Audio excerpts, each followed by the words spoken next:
Yoshida. This is Fern Halls. And you are listening to Aetheryte Radio. Aetheryte Radio. Here we go.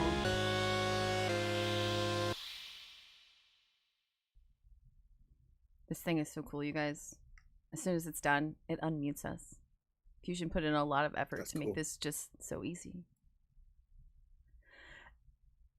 So thanks for that. This is Aetheryte Radio, Gamer Escape's Final Fantasy XIV podcast, and we're going to talk about Final Fantasy XIV. I'm here. I'm Zadidra.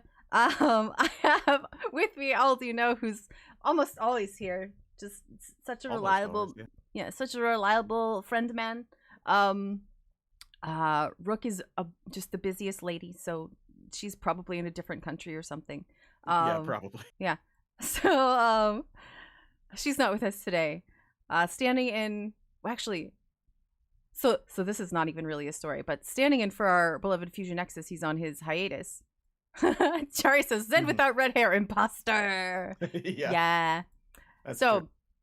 While Fusion's on his hiatus, Marth here is going to take over his review slot for us. So Marth is taking over for Fusion, but because Rook is also busy, Fusion is taking over for Rook. So Fusion hasn't left yet in spirit. So our four reviewers today for patch 7.3 will be me as Zadidra, Aldianaux, FireMarth, and Fusion X Grieva, who's not actually here but has sent us all of his write-up and scores and stuff. So in spirit, we have four reviewers. Yeah, you can never actually get rid of him. He will always be around one way or another. Oh yeah. No, I'm glad to have him at least hiding in the background. So I can go, this is broken. How do I fix it? Yeah. Yeah. So yeah. I didn't even look to see if there was any news, you guys. I don't think there is. Oh, I don't. Moonfire Faire, have you done it? I think we talked about the fact that it was existed coming. last time. Oh my god. When I went out to Costa del Sol, I was like, what the hell is this? I'm not going to say what it is for those who haven't actually gone out to do the event yet, because I want the you MSQ, not the event. Yeah. I want you to experience the rush of what the fuck that I also had. Please go out to Costa del Sol and just it's a monstrosity. Yeah, they really tried with this one for sure. They did, which is great. It's so fucking fun. A lot of people are having fun G-posing out there. I've seen a lot more people online, which is funny. Like, I mean, Balmung, right? Whatever. There's a lot of people. But, this patch did kind of bring people back because I was just moving around to do stuff. Getting, raid fixins. And, I hop around servers and nobody was around. And I came back to Balmung and I was like, what the hell? Why? It's just so loud immediately. So I think people are coming back, and I know that zone must be bonkers right now. Luckily, the shout chat is not as terrible as Ulda. Ulda still seems to be holding back all of that. Well, that's a lot of the fiction, right? Yeah. There's a lot of game discussion, actually. Some of it, for sure. Some of it good, some of it not. Which brings us back around to our purpose today. Patch 7.3 discussion. Bum bum bum. So our our five categories. Last time we switched them around a little bit because we didn't have necessarily. We keep having to do it. Yeah, but this time we're back to the main five: MSQ, Dungeon Trial, Raid, and Other. There's stuff for all of those categories that time. This time, I'm very proud of 14. Yeah, we're not stretching for other this time. There's actually other things. Yeah, which is great. Yeah. All right, so let's just get right down to it.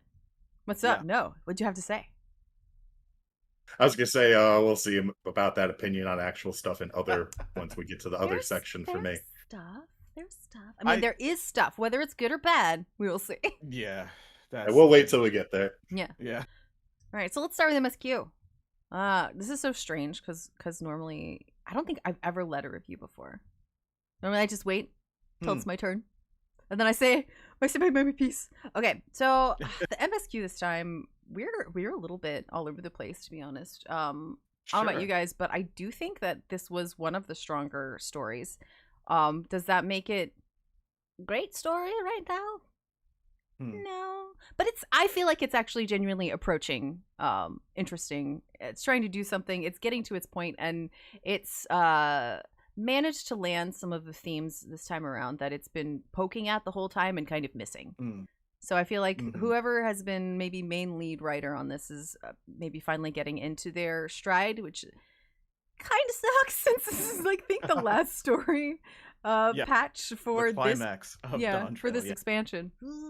But at least I feel like it landed. The flight there was bumpy, but I feel like it did. It got where it was going. What was the place where it was going? Like Florida and not like Disneyland, Florida? Yeah, but it got there. I like that. I like that metaphor. I do. I'm just trying to think of the worst place of Florida I can think of, and I really just need to stop. Yeah, because I don't want to. We don't want to offend Florida too much. Yeah, it's humidity for me. Oh yeah. But oh man, but I think you're right in that. We're going to spoil this. This is a warning again. If Thank you know you for how that. we do this, this is time for spoilers soon. I won't just yet because we're just kind of talking about impressions. So, it kind of was. We knew it was going to kind of go this way. That's kind of the way that it happens. This is not a big surprise like leading up to 5.3 was, or all of Shadowbringers. It's just, it kind of, we felt the way that it was going, and it got there, and I think that it was on the upswing as it got there. Yes. Is the way that I definitely would say, that. just to agree with you. Yeah, it was recovering for sure. What do you think, Mirth? Honestly, this one and 7.2 put together were some of the strongest storytelling I've seen since Dawntrail originally came out.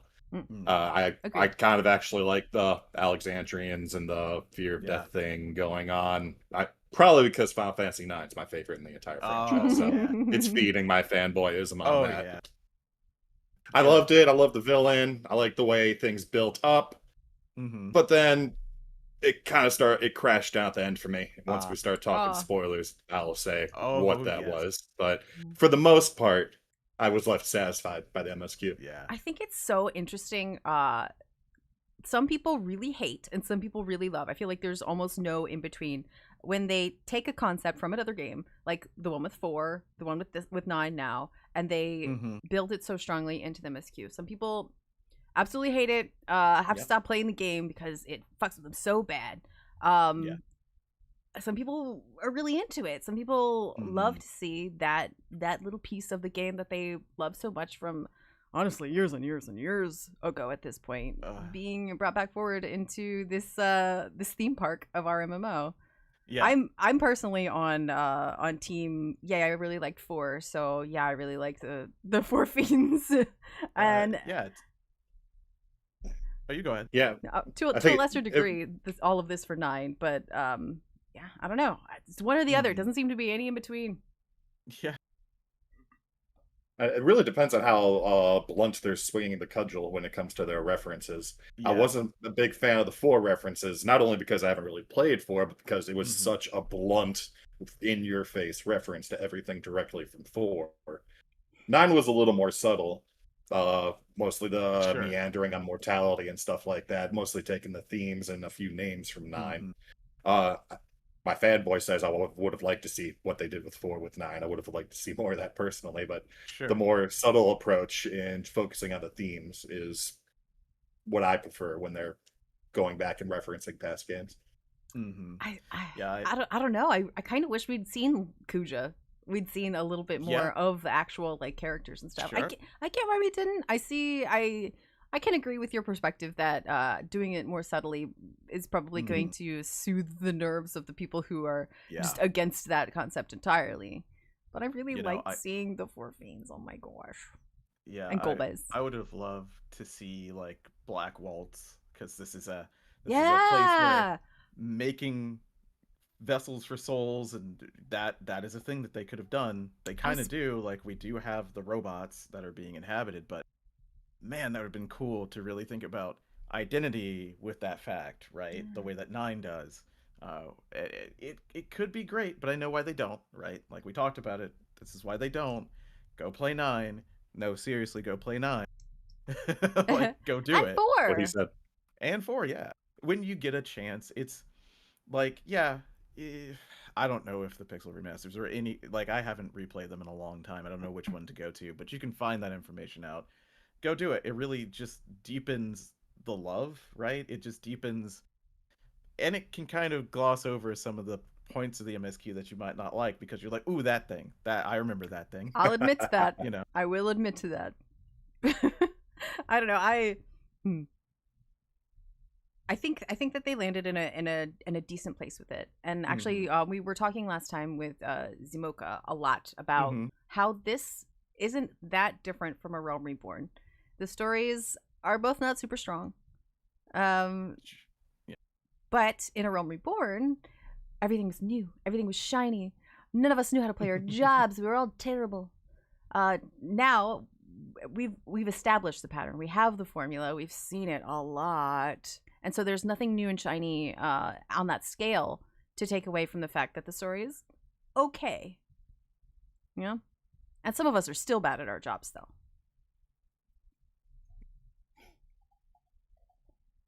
So, yeah, I don't know. That's something. Spoilers, I think. Yeah, absolutely. I don't think we even need to cap out on like waiting to a point to say spoilers. We can start with spoilers, in my opinion. Let's do it. Yeah. Do it up. Fly. Do it up. So, okay, so we were talking about it for a long time, where we're like, it's gonna be Necron, right? It's gonna be Necron. We all know it's gonna be Necron. It feels that way. Fear of death. They're kind of doing it. How did you feel about it actually being Necron? Was it or was it, yeah, okay, cool, let's see what you do with it? Where are we on that spectrum, I guess? I jumped up and cheered in my chair. Yeah, same. I knew it was coming, but Yeah. Final Fantasy IX fanboy. Let's go. Let's fucking go. Yeah. Finally, a blunt reference. Yeah, absolutely, right? I don't know. I know everybody loves 9. It's not that I don't love 9. 9 is great, but I never actually finished 9.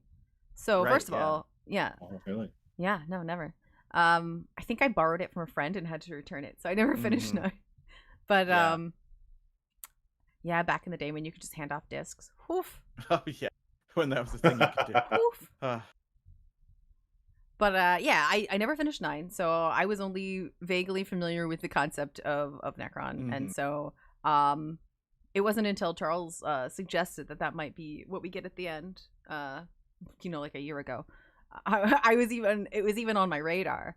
So for me, it ended up, I guess, being a pleasant surprise, simply because I wasn't necessarily super familiar with it. Sure. And maybe from the perspective of somebody who hasn't played 9 at all, this is just like a surprise. Like, it's a cool concept of, okay, so this guy is the fear of death. I don't know. I mean, Necron, the original 9, is kind of infamous as the came out of nowhere with no lead-up boss, so you got the real experience in 14. Haha! Yeah.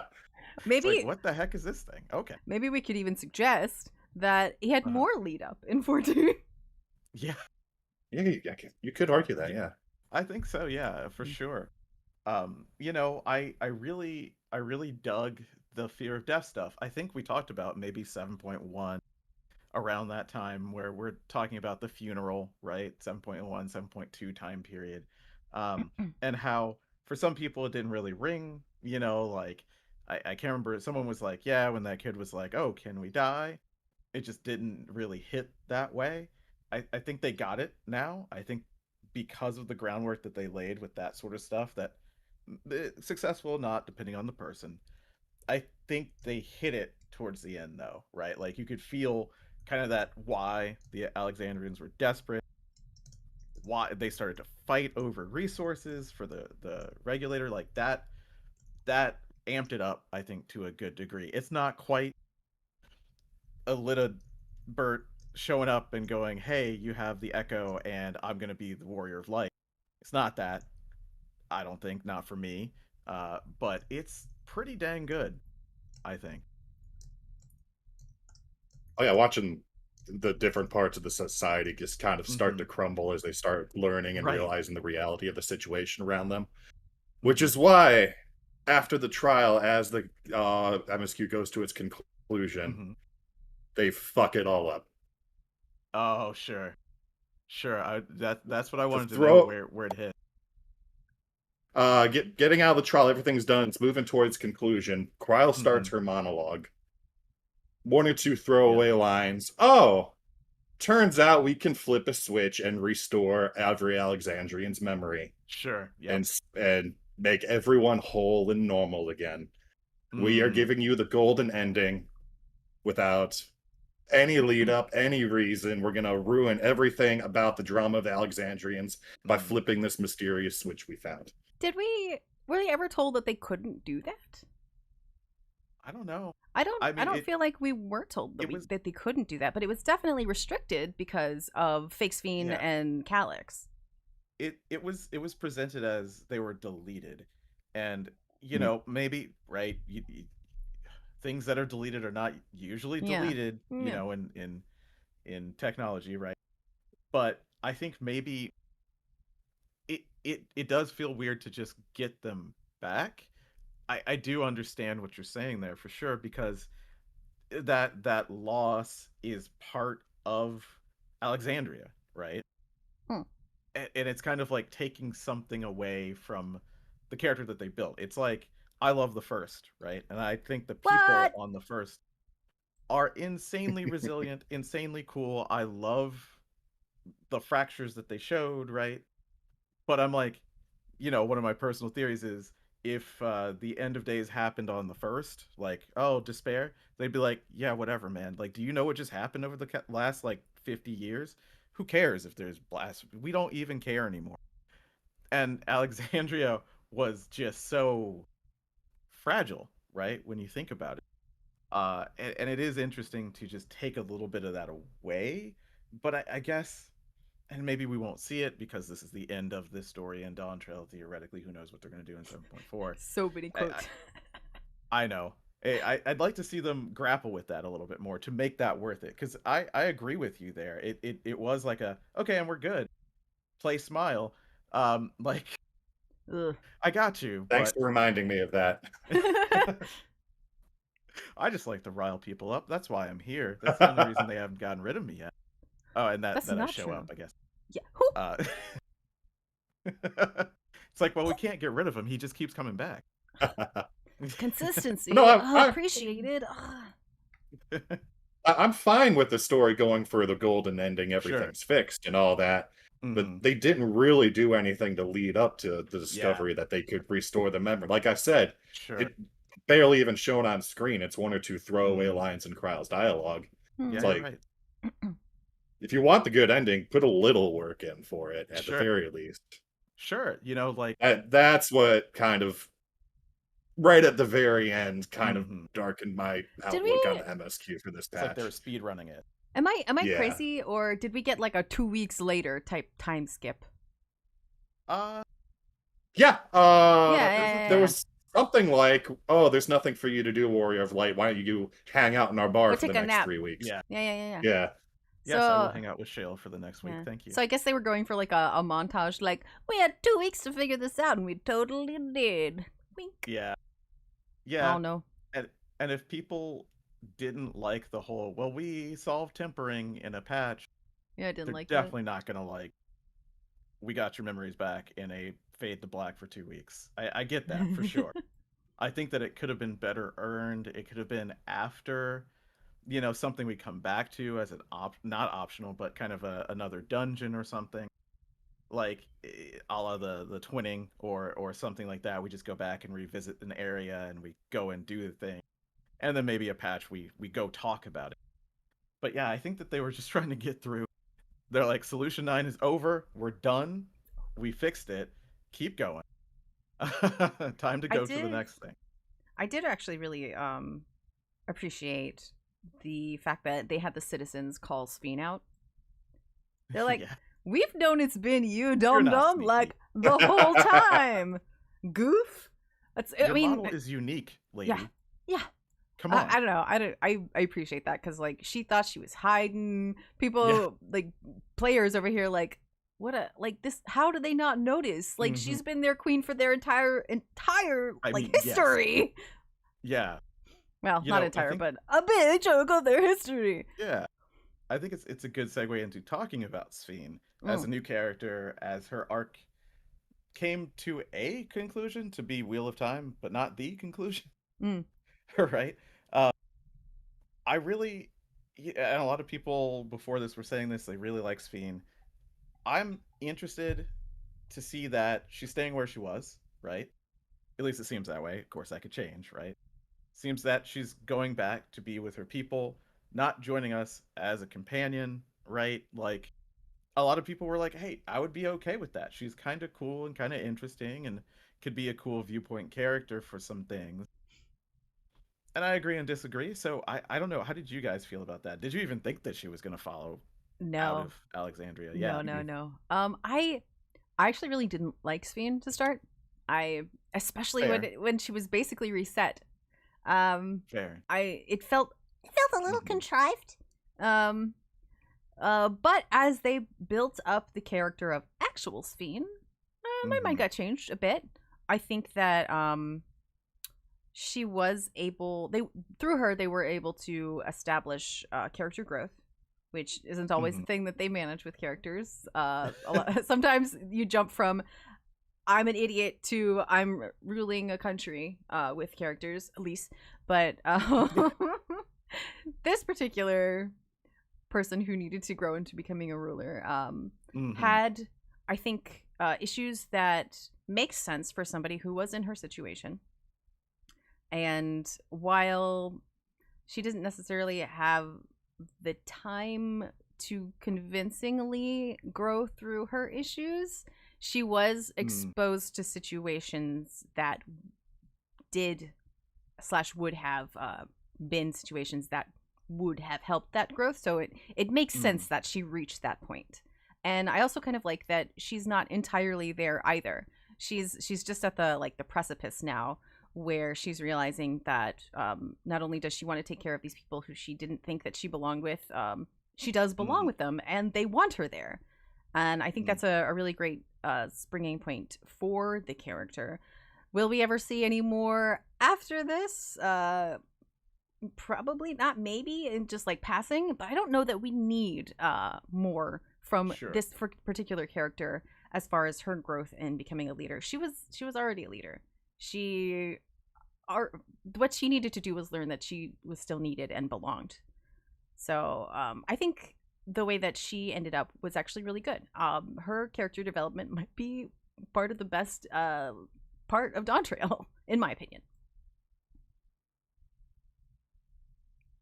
I didn't really look too deeply into Sphene's character development or anything. Sure. Although saying she's the best part of Dawntrail, are you referring to this specific Sphene or the 3 different Sphenes? Surprised they didn't introduce like 4 or 5 more. Actual human person Sphene. Like I called her Cyberpunk Sphene personally. Yeah. To try and separate them all. Sphene. No, I liked her as a character. Wouldn't have minded her sticking around, but I never expected to. I just kind of hope that she might show her face more instead of be going the way of like Lise and never showing up again after her expansion's done. I wanted her to summon Alexander. I know that's not a thing. Let's talk about her job. Did you guys catch that? No, I think you mentioned it though. I forget. Yeah. So she's a Zoemancer. Yeah. Which is the opposite of a necromancer, right? Like a life-mancer, basically, to go to the Greek, right? Interesting, and of course Necron, right? Zoe, opposite. But it's interesting. It's like if you think about it, it's like I guess a more offensive white mage. White mage, I know you just glare. That's fine. I get it. It's blood for the blood lily. I got you, but she's kind of like somehow even more. Right? I do Oracle everything of Lighty. Yeah, I do everything with trust. So I did the dungeon with trust, and I did the trial with trust. First time. I always do it because nobody else is gonna do it probably. Right? Because I just want Admittedly, to see no. what the characters do when you do it, right? And it's kind of interesting. She took the limit break, but I did not catch it. I'm gonna have to go back and look at it. But she took it. She took it before Alice, and I was like, "What the? That's not Alice. That doesn't make any sense." But I'm gonna have to go back and see what that was. But it's kind of interesting just to bring that word in. I don't think that it matters. It doesn't mean anything. It's just neat. That's neat. Gotta throw a little subtle contrast in there. Speaking of Alice, that was my other complaint about MSQ. Why the hell do we still need the old Scion showing up? The twins didn't need to be there. Ishtola absolutely did not need to be there. They don't. I don't know why the writers can't just let go of them for a patch or so. We've got nostalgia. We've got, oh my goodness, I will forget her sister's name forever. Yahweh Yawada. That's not it. No, it's like whose sister? It ends with a K. Nostalgia and the other twin, the pink haired twin. Oh, I know who you're talking about. Yeah, I can't remember her name. I'm gonna be better about that. But like, I forget. They're characters who could have been in the trial. They are not. Mm-hmm. But they could have been, and that would have been very cool. Yes, Wayakwe. Wayakwe. Yeah, and Shale doesn't seem to be combat, and Geode. Once I remembered who it was. Dust in the wind. Yeah, which is kind of brutal when you think about it. Holy crap! That part. Actually, let's talk about that part really quick. Sure. That may be one of the only parts in these latest bunch of MSQ stuffs where I'm like on the edge of my seat, like, don't go over there. That's clearly a fake old man. He would notice. He would run away. Old people are very scared. I don't want to speak ill of the fake dead, but maybe he was as smart as a Geode as well. Oh, just saying, like sick burn. Sick. Speaking of which, why did it take the Alexandrians so long to equate the dust showing up where people died with the dust being dead bodies? I don't know. It took like part of last patch and half of this patch before they made the connection in their brains. They didn't want to meta. I don't know. They're so used to the Aether Roombas that they have keeping Solution 9 pristine and empty. You know what? That's a dig. Anyway, they've never seen dust before. Do you feel like Geode got more or less screen time than Moonbrita before his ultimate? Oh shit! Oh, I don't remember much of Geode from before this patch. So yeah, I don't even remember. I remember him, but I don't remember him. I want to count that. Actually, I want someone else to count that. So someone who's listening, please do that. But I guess I might do it. Because I really want to know now. Is he her shard? No, this is not. Whoa! I'm not serious. What? I'm not serious. He is not. He is not the version of her on Solution 9 or on the 9th. No, he's not. Oh no, that's canon now. Oh God, why would you do that to me? You are now a writer for Final Fantasy XIV. What have you done? I'm sorry, guys. Shale Urianger. Okay, sure. That gives me some complicated feelings I'm not prepared for. But I don't know. I don't know that I'm strongly attached to any of the people whose organization I forget the name of right now. Preservation? Oblivion. Oh, no, Oblivion. Oblivion, yeah. I was getting confused because Oblivion's the good guys and Preservation's the bad guys. It's a little winkety wonkety. Astral Umbral. Switch up that connotation. Yeah. I'm personally not super attached to most of the people from Oblivion except Shale. Yeah. And that's just because she's so chill. She's so cool. Yeah. She gets real mad too. It's been a while since we've had a really good Elezen lady NPC. It's true. Yeah. It's true. So. And I think she serves a good purpose, right? Kind of giving you that this is what Oblivion has been for, right? That emotional. She's a good kind touchstone. Yeah. Yeah, how dare you? I mean, you did go on a date with her. Technically, I was counting that. I hope she was. Oh. When you go talk in their kind of old hideout, I thought that part was pretty cool.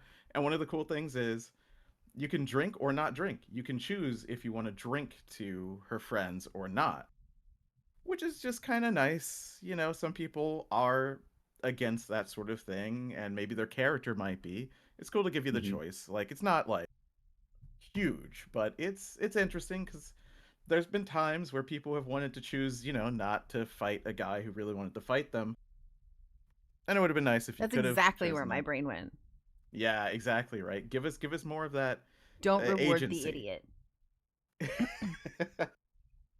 Give us a little bit of agency, even in these small things. It just helps you build that myth of your character better, I think. Yeah. I think that's what they did a great job of here, maybe as a reaction to people going, I wish I was the main character. Why has it got to be somebody else? I mean, up to a point where there was a literal point, I guess, right after the trial, where Wicklemot's like, I can't do it. And you're like, don't worry, I got this. And I'm like, yeah, I see what you did. I get why you did it. Yeah. I mean, sorry, guy. I'm not super sad that you're dead, but also the situation in which you died was horrific. So really sorry about that. Whew. That's true. That whole creepy zombie robots. Oh my gosh, speaking difficult. Creepy zombie robot situation where they're sucking out your souls. That's creepy. That legitimately skin crawly ick. So if there's one thing Dawntrail did pretty good in general, oddly enough, it was horror. Yeah. Not what I expected from this game. Not what I expected at all. But the times that it dove into the horror and stuff, I want to see them do more of that. Yeah, for real. Interesting. So yeah, I guess that totally makes sense too, because the ultimate bad guy is fear of death. Right. Mm-hmm. So they spent the whole expansion trying to creep us out a little, give us a little taste of what Solution 9 is tasting. Yeah. I kind of like that. I wonder if that was on purpose. I hope that was on purpose. I guess maybe, because when you think about Endwalker, you definitely felt despair. Yeah. At least I felt some despair. So much crying. If oh my gosh, like, it's a shame that that wasn't more obvious, but if that was theming that they were going for the whole time, like, that's very cool. Yeah. I feel a little bit sad to not have realized that before now. I mean, it only just popped into my mind like 10 minutes ago. Yeah. So. Yeah. You know, cool that's theme, why cool these are theme so lost. important. Yeah. So do we want to talk about the very end? Because some people really don't. I like want to that a talk certain about the type of person puzzles. showed up. Oh yeah, let's do that first then. Yeah. Yes. So this is how about that's that? Yeah, I feel like the puzzles are one of the other standout things about this particular Hedges MSQ. Absolutely, yeah. It's not something that they've really done much of anywhere. It's usually like run around the room, open a drawer, find the thing. And there was plenty of that in there as well. But they did sprinkle a couple of puzzles in there, which felt legitimately very Final Fantasy. I know not everybody's going to be super in love with this gameplay style, especially since it's something we don't normally have. Normally, they're just like, here's a fight the thing. But I prefer the puzzles. I love to find the pieces and move them around and figure that out. I think, yes, I agree. The puzzles should have been harder. Yeah. They definitely should have been harder. Yes, for sure. They were harder than what we normally get. Like, thinking back, we have had puzzles before, like when you have to swim around and find the statues in Raktika Greatwood. That's a puzzle we've had before. But that's swim from point to point, click correct statue, remember correct statue. These were just a smidge harder and much more extended, and I would like to see more of that. That's the gameplay style that I really enjoy. How about you guys? Yeah, would love for them to be harder, but also you can't wall the player base from getting through the story by getting a puzzle that they're not able to solve. Yeah. Right. But like the floor. Yeah. The circuit floor. I feel like that could have been a little bit harder. Oh yeah, I figured that out the moment I looked at it. Yeah. Yeah. You walk into the room, you're like, that's a puzzle, okay. Yep. Yeah. They're like telling you can go and talk to the people in the room in case you need some hints on how to figure that out. I'm like, nah, bitch. I'm just gonna click this a few times and we're done. Yeah, I appreciated the fact that the people you needed, like, they told you who you needed to go talk to, but they did not have flags over their heads. You had to actually think, oh, well, they told me to talk to them, so I guess I should. So yes, I ate this part up, to be honest. People, part of Dawntrail that people didn't like, at least there's a community that didn't like this, was the lead up to to get to Solution 9. People thought it was slow. You're just kind of going around, you're trading with Mablu. You're cooking food, you're not in the action, right? But these puzzles are a way to make that content more diverse, not maybe more high octane, right? They could do it with a timer and you could just reset it or something, I don't know. But yeah, you can't filter people, as you were saying, Marth. You cannot filter people out. This is why combat, at least in the MSQ, isn't as engaging as it should be. And I was like, did we even get combat in this MSQ other than the dungeon and trial? I think you fought one thing when you're walking. Robots? Did we fight some robots on our way to get to Dust in the Wind? I think. Yeah. Oh yeah, in the cave. Yeah, you're going on that shale date. Yeah, shale date. So I think that they paced it pretty well. If the puzzles are just slightly harder, I think people would have liked it more. And I said this on the impressions, because this is, it's Final Fantasy. There would have been random encounters in those rooms when you were walking around talking to people. And I think that would have hit that perfect balance. Like, you open one of the drawers and a drone pops out and you have to fight it real quick or something. You know what I mean? Just to break it up. Yeah, one of those would have been good. Better. Yeah, although they do explain why there are no people there, which was horrendous. Yeah, absolutely. That story was pretty good. That creeped me the hell out. Okay, first of all, some chick got murdered. She's like, "This isn't okay. I'm outsies," and he's like, "No, you're not. Stab." Yeah. Whoa, he's crazy. This guy's crazy, and this is why Calyx got support for so long, because his team was crazy. And then when they ended the life of that team, they ended the life of that team. Yeah. They turned them into dark, energy. like I said, horror. Yeah. Oh. But they added in some moments of levity. You guys checked out the locker, right? Yeah, that's creepy. That was creepy in a different way. Oh yeah. Oh yeah. It's big. Galulja's mother energy. Yeah. Right? With, Creeper. Oh my gosh. Wow. This is we are doing some throwbacks to some different types of creep, and it's blowing my mind a little bit. I looked back at some of our previous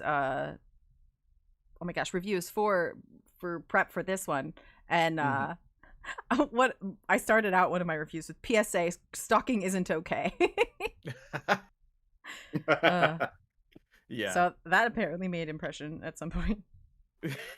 Whew. Oh yeah, I remember Rook talking about that character. Yeah. Whew. Oh yeah, she left an impression, that's for sure. But yeah, the creepy locker, kind of getting into that research was great. The head researcher being just a nut job. The fact that they experiment over everybody, you're dead. Bye. Don't worry, your energy will go to continue our research, They didn't kill everyone. They specifically mentioned that some people were worthwhile to save. Yeah, that's true. So that kind of infers that everyone that was working in preservation were also constantly having to prove themselves and suck up to the bosses in order to have their soul saved as an endless. That's horrendous. Yeah. Horrendous. Right. It's real dark in that Final Fantasy way, right? Like in 14. Thank you for the subscription. Well. Yes, thank you. It's just, I don't know. It made this MSQ, like I said, just feel a little bit better. It had more to it than Koana jumping in front of a buffalo. It hit a little harder than that for me. I'm just saying, for me, maybe not everybody. That was Kona finding true romance. It was very, very you're moving. Right. You're right. I didn't think of it that way. But yeah, I really liked where they were going with all of this. I'm trying to think of if there's anything before you get to the end. Yeah. Oh, you know what I do want to talk about real quick? the lack of putting on the crown, because Fusion was so. Oh, yes. Oh, yes. He was gonna have a shit fit if she put that crown on. She did not. I think it would They have even been. teased it in the trailer for the patch too. Yeah. I was Yeah. like, that's way too obvious. You better not do it. I think it would have been a don't little do bit it. symbolic, but also I think it's symbolic that she didn't, because that's the old crown. She doesn't need Yes. it. She's something new Yes. now. Yeah, she couldn't cut her hair like Dagger, so she put down the crown instead, maybe. Put down the crown. Yeah, put down the crown. Oh, after the whole golden ending they got, I was waiting for something stupid to fuck everything up to happen, yeah. like her putting the crown on. Oh, yeah. All right. But speaking of that ending, we got those robe guys at it again. Oh yeah. Why is it always you three? It's always the Asians, man. I saw somebody mention, oh, the Asians are back, and I was like, you cutie, you think they left? You think they ever left? Yeah, They, come on. they ain't never left. This is a reminder to the community as a whole. Our unsundered Asians are gone. We still got sundered Asians out the wazoo. Everywhere, on every shard, probably. I love that, right? Like, some people are done with them, and I get that. We had Fandaniel, who was at whatever he was, right? But I love that idea. I love the fact that they're there, and now, what the hell do they do? They're not getting their orders from the big guy anymore, theoretically. Tempering doesn't go away when the thing dies. It doesn't. Like, that's why we have to go get the Porksy and remove it from you. But that would be interesting. Right. Yeah. Unsundering Asians? That could be very interesting. Or yeah, like getting rid. I wonder what they would feel, but it's kind of interesting. Yeah, all those things. Live, laugh, love too. No. But one thing I saw. Oh, go ahead. You go ahead. I thought you were finishing a thought there. One thing I saw online that I did want to bring up about the ending and the Asian showing up. Mm-hmm. Calyx only exists in digital space. Mm-hmm. So if this Asian is showing up where Calyx exists, have the Asians found a way to go digital? Is this Asian someone that only exists in digital space? Yeah. Is it an endless Asian? Because Asians themselves are raised from the normal souls by getting back their memories, and all the endless are memories. Someone saved La Habrea's memories. He's back, baby. Oh yeah. My god. Oh yeah, could happen. But yeah, it's a great question, right? Is this just a place that they can go to because they have such control over Aether, or is he in there? I'm sorry, because who knows who they are? The ones that we still have remaining. And Yoshi P said, like, maybe 7.1 time, or maybe somewhere around in there in an interview, hey, you may want to remember all the names of the Asians we haven't talked about. And it's like, oh yeah, that's true, because there's a few, right? I remember there was speculation when we first saw the Arcadian, because it looks like the rune, or the face, rune of, what was it, Halmarut? Or Pasturat? One of the two. And those two are out there. So, and preservation is kind of what one of them does. And we don't have the end of the freaking Arcadian storyline yet. Wouldn't that be just like a side shot? Like, we don't see it coming totally. Everybody thinks it's a little Alfel guy. Ha ha ha, he's an Asian. It would be cool, but I know that they hate doing story stuff and optional content. I know this is why raids aren't all the way integrated, which makes sense, because not everybody's going to do it, even the normal, right? The Coils of Bahamut problem. So right? The raid is much more accessible than like role quests that they did before. It's true. Much more fun than the role and we are we're also getting Bakul Jaja's character development through the 24 man. Yeah. So not beyond the realm of possibility. Do any of us hate that it's an Asian? Because there's some people who do. No, I don't. I've been predicting it was an Ascian for a while. I thought Calyx was going to be an Ascian himself somehow. I mean, yeah. So it's no surprise to me. Right. And I don't dislike it. There's a lot of discussion about a certain word that he says, winterer. Yeah. Winterer companions. Some kind of group. Hibernating. Yeah, or spending time over some winter. And that, it's the smallest breadcrumb we can get, but it's kind of interesting. What are they wintering from? How many of them are there? Who are they? It's like when I was like, oh, the Telephori, there's going to be a lot of them. Nope. No. Not so much. No, there were not. But this feels like, another group to be combating.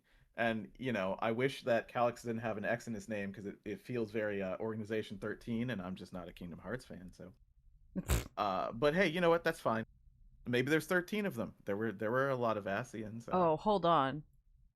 I mean, we are starting to run out of Final Fantasies for them to reference, so maybe it's time to bring in Kingdom Hearts. Don't do it. Stupid random thought. Most of our characters from this particular MSQ have been rock names, right? Calyx is part of a flower. Yes. And if winter companions are the ones that have been hiding for the winter, perhaps. Spring's over, winter's here. Yeah, winter is coming. Stop. Or something. Stop it. I don't know.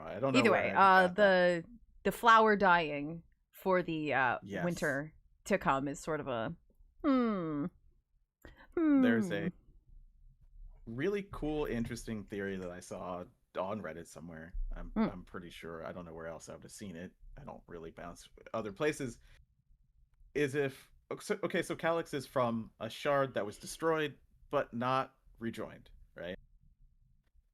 But that place, you can't live there, right? You just can't do it. So what if this organization are multiple people like this from shards that are uninhabitable, but they have banded together to try and figure out, okay, so what do we do? Calyx's idea was, we all become endless, and they're like, yeah, cool, kid, go do whatever you want to do. Come tell us how that goes. While they're all doing other things. Like, that could be a very interesting kind of idea, because I don't know about you, but if I was on a shard that was destroyed and someone came to me and said, hey, you know there's a place that's not destroyed, right? It's the source. In fact, you're just a replication of them. Doesn't that suck? I would kind of be like, maybe I should go there. Maybe because that's safe. Yeah, maybe I should go to there. Or maybe I should take it. A weird interdimensional shard war, I'm down. That'd be cool. It's like us, the 13th versus everybody else, or the winters of everyone else. We have already established the first, where right now there's not a whole lot of habitable space, but there will be. Yep. Yeah, there will be. We figured out how to fix that. We haven't necessarily figured out how to fix the void yet, but that's also not on the table. Yeah, Please don't invade us. We'll help you fix your house. Yeah. I mean, it's an idea. It's like the next long-term story I could see. Yeah. Being built toward. It could be cool. I think I would like to see, because I just love shards, man. I can't get enough shards. No, I'm with you. I love alternate realities, and the fact that these shards are basically just alternate realities is so cool. Now, there's some multiverse stuff that could go on. I'm not one of those who absolutely hated everything about the multiverse, but I do think you have to do it in the right way. So far, I think we only have one technical multiverse with the team that sent back Graha in the Crystal Tower. And so we got time travel, and we've got parallel worlds, and and we're literally traveling to a new fucking everything. So I don't know. Please don't take us over. We're fixing other planets also. You can have this one. Yeah, exactly. We're fixing it for you right now. We have so many solutions. More than 9, in fact. We do have more than 9 solutions. I'm not sorry. Peak comedy. All right. I talked for a while. Anything else? Yeah. I'm skimming through Fusion's I think we write-up probably real hit on quick. just about everything. Yeah. Only thing I could think so. don't think we mentioned at all was the key. Oh, Yes, yeah. the key. Yeah. Which really Um, wasn't brought up too much aside from I think they figured out that was like the stone in the center is the real key. Everything mhm. else is just holding on to it. But they really didn't Yeah. go into it too much aside from that. Yeah, you got to think that that's what we're really looking into, right? That's got to be the pivot. We've got to do that research. We've got to figure out what the heck this thing is Mm. and how Well, it if it pushes was, us forward to 8.0. I definitely think, and maybe this is just me being crazy. I definitely think that this is something that the Wanderer made, obviously, so that they could continue to wander. And by wanderer, I mean us, not Ocean. Yeah. Azem. Azem made Mhm. so they could continue to do their job and wander throughout the Mhm. entirety of all of the shards. That used to be their job to watch the source. And then when the source broke up, they were like, well, I got to still check out all the other pieces. So I think that's what this is. Mhm. And it would continue us on the path of doing what Emmett Selk said, which is kind of funny when you think about it. Hmm. Right? Like he's like, "Do you even know about this world that you this universe that you're like, yeah, I can take care of it better than you? Do you even know about it? Yeah, you should probably go see it."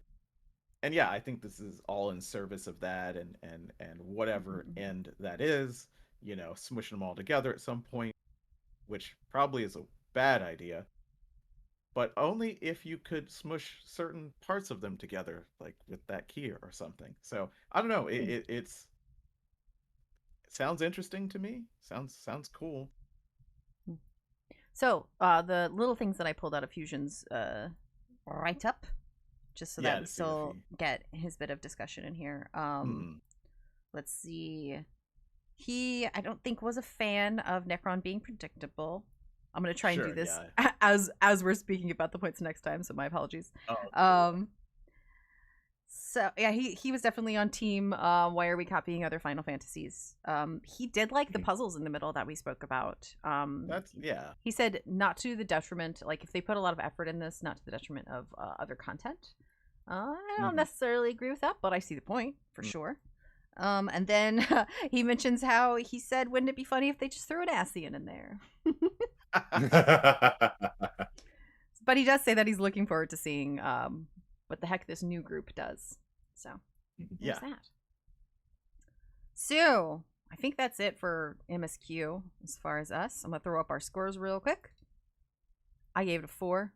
I thought it was better than last time. I thought it was better than the majority of what we gotten so far. I really honestly loved the puzzle bits, and while I do think that overall the MSQ for Dawntrail has been clunky, I think they were able to mostly land the themes and points they were trying to make in this particular bit of story. Charles? Yeah, I gave it a 4 because I really enjoyed it. I do enjoy 9. It's been a long while since I played through it. I need to do it again. If only there was a remake or something. Yeah, that'd be cool. Someday. Maybe one day. But I enjoyed the puzzles. I think that it's a big step up. Like 7.2 was a nice move in that direction. 7.3 is a step up. I want to keep seeing that. I got to keep seeing that. It's not perfect. It's definitely not for me. I still I don't know if I would have liked to see less showing of Necron. I don't know. It's just because of knowledge, right? Because you've played the games that they're kind of not cribbing from, but adding from, to because I don't believe it's cribbing from. Final But Fantasy has I don't a know. permanent and long-running theme Yes, in all of the games of stealing from And itself. This is not new. the best storytellers steal parts from other things and make them their own, right? I mean, there's foundational myths that we do this on. Final Fantasy is just using itself as that, and I liked it. I would have loved to see more. I think that it's great. I want to see more. I I believe, which is weird to say now, but it just feels like they're hitting their stride. It's very interesting what they're gonna do with the Winterers, and it just has a lot of good possibility. I think so. That's why I think it made me feel better than the last one. I think I gave the last one a 3, and the one before it was lower than that. I think I can't remember what I gave it before that, but it's continual improvement. I think for me. Oh, my turn, I guess. You. I gave it a 3. Taken together with 7.2, I think overall it was a good, it was a strong story, and I think we can, at least I think I could say that at the end of Dawntrail now, it mostly landed on its feet. I like Calyx as a villain.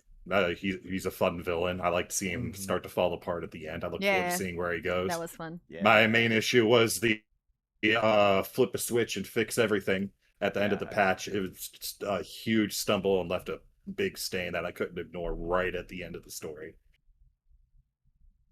I was glad that they literally flipped a switch and made the area pretty again, though. I guess that's true. That I mean, but it hit so hard when we had to turn it off. It's just it's a theme park, right? Literally for that place, but it's a theme park, right? But I definitely agree that that you'd like to see a little bit more there with that kind of recovery, but I guess we might. And Fusion gave it a 3 also, which puts our MSQ score at 14 of 20, which is respectable. It's respectable. I feel like this was a respectable patch. Yeah, Yeah. Yeah.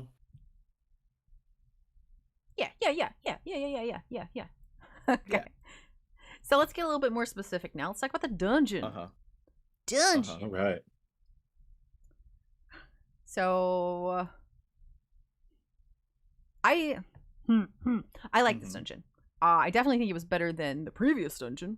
I don't necessarily know that I think it was better than the previous dungeon, but yes, it's in like it's in like a 4.5 area for me, so I'm bumping it up, right? All of the bosses were interesting in their own way.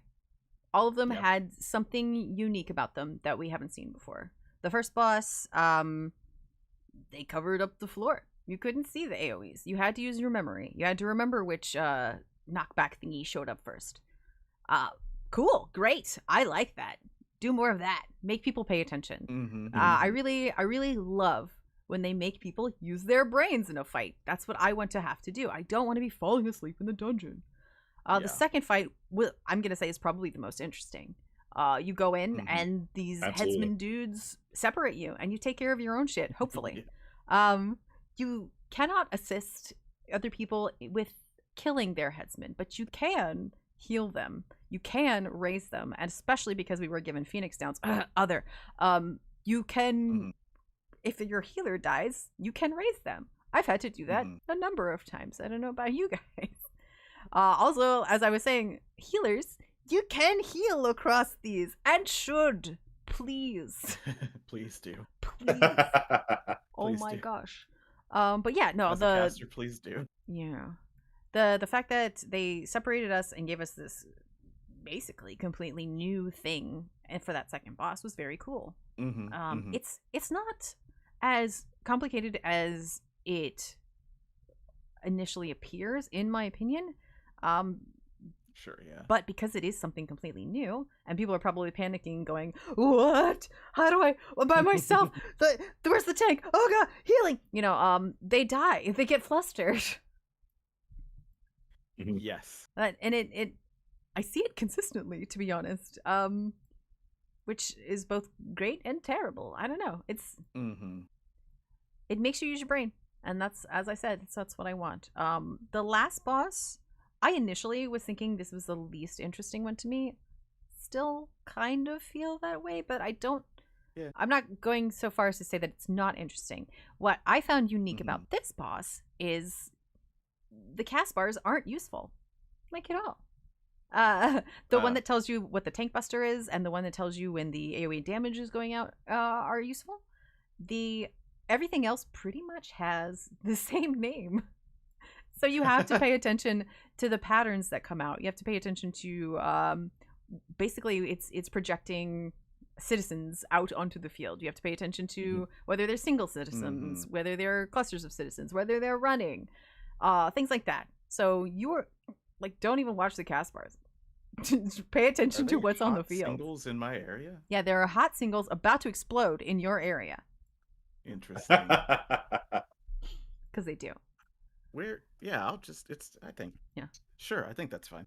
Yeah. You pay attention to, something else in the first one really quick. The tank buster, you have to pay attention and assume at them, because it also applies a poison dot, which we've seen before in the game, but never in a dungeon. It also sort of gives you a hint as to what is coming in the future. You will be assuming things. You'll be assuming yourself. And if you don't, you will die. They make you use Asuna. That is wild. Yeah. It's just nuts, imagine using part of your kit. I know. Right, exactly. Oof. I we just need excuses to use. It's like sleep now, and we're good to go. Yeah.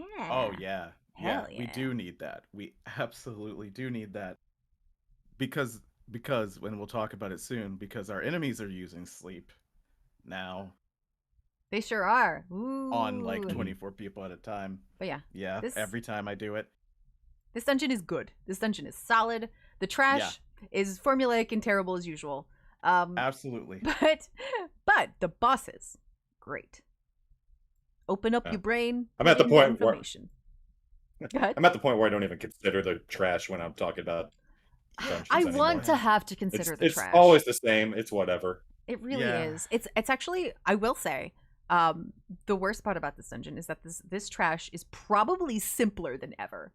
Like all of the good stuff they put into the bosses, they had time to plan for, because each like double pull of mobs has maybe maybe one, maybe two mechanics between them. This trash is pathetic. Absolutely horrible. And I know why it is that way, I guess. I mean, I don't know. I can't profess to really know, but I know I've enjoyed seeing more strategy from other MMOs in this vein. Like, love it or hate it, WoW, especially Mythic Plus, there's packs you have to worry about.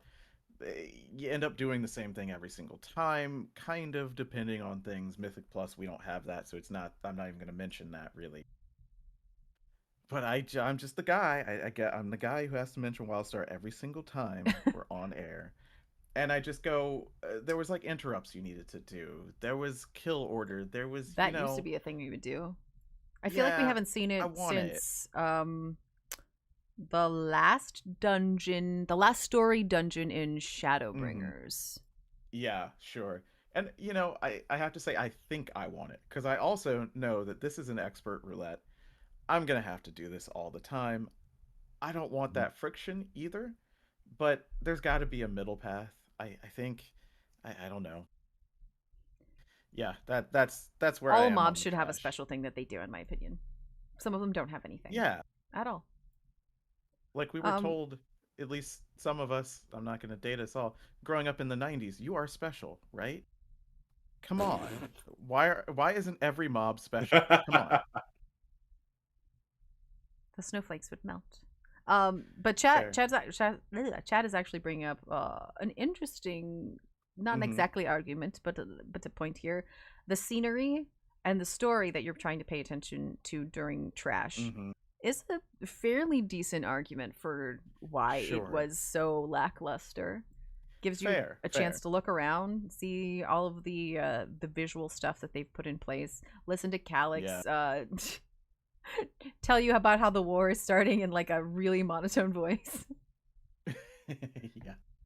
2 armed soldiers. I hate to say, my first few times through a dungeon, I just tunnel vision it, so I didn't even start noticing the text and the changes until like just this past week when I was running it. Yeah, for sure. It's not an excuse like you're saying, but it is a positive. That is a good point. That is true. Like, it's also for spectacle. This dungeon content is weird because first time through, it's got to be spectacle. It's telling you part of the story, right? Like, most of our dungeons are part of the story now. We used to get more that were optional, not part of the story. most, if not all, there's a couple extra at the end of an expansion that are not part of a story. So like the first time through, it's got to be spectacle, it's got to be interesting, right? But then the 10th time through, you don't want, like, maybe you want that, but you probably aren't going to click it every time you go through, right? All the stuff. So it's got to be two things for two different audiences. And I get it, some things have to be thrown out, but I am glad that the bosses are the bosses now, right? I think that that's good. Fusion agrees that the second boss is interesting, but is noting that there's chatter about some people in the community finding it too hard. I'm not disagreeing. People have been finding everything in this patch too hard. I don't know. I don't want to. I don't want to tell people get good, because that's mean, and that's not what I mean. But also, like, it's not that hard. Wake up. I'm sorry. I feel bad saying that, but like, it's seeing it the first couple times is definitely overwhelming. I will absolutely give you that. But if you break it down, it's really not that hard. It's just presented in a different way that makes things easily flusterable. I believe in you. That's what I really wanted to get to. I believe in you. You can do this. Yes. Yeah, this dungeon, like pretty much all the other battle content in Dawntrail so far, I appreciate because it's not a sleepwalk. Yeah. You don't go in expecting you're going to clear it the first time you go through. Mm-hmm. I went in with 3 of my other friends first time on this dungeon. I considered all of us competent players, and we wiped on the second boss. It was nice for once for a group of competent, know how to play this game, actually got surprised and had to do something again so we could learn how to do the content. I love dying the first time.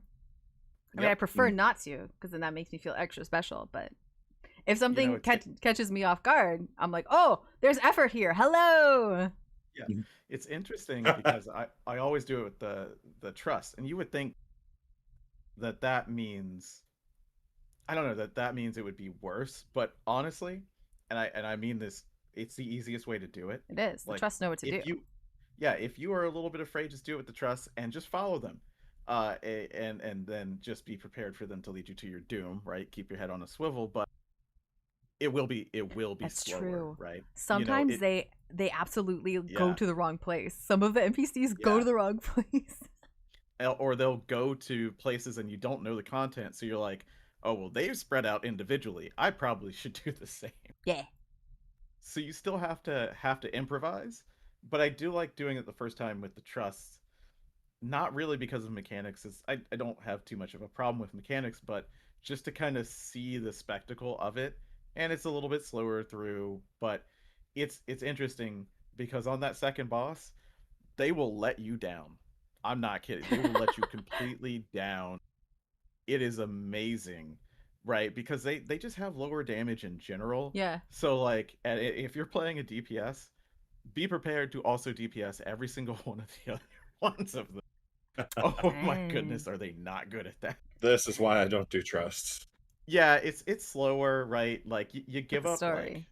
you give up like probably 30-40% of the time extra, right? However much it would take you. Wow, with that's more than I thought you were gonna say.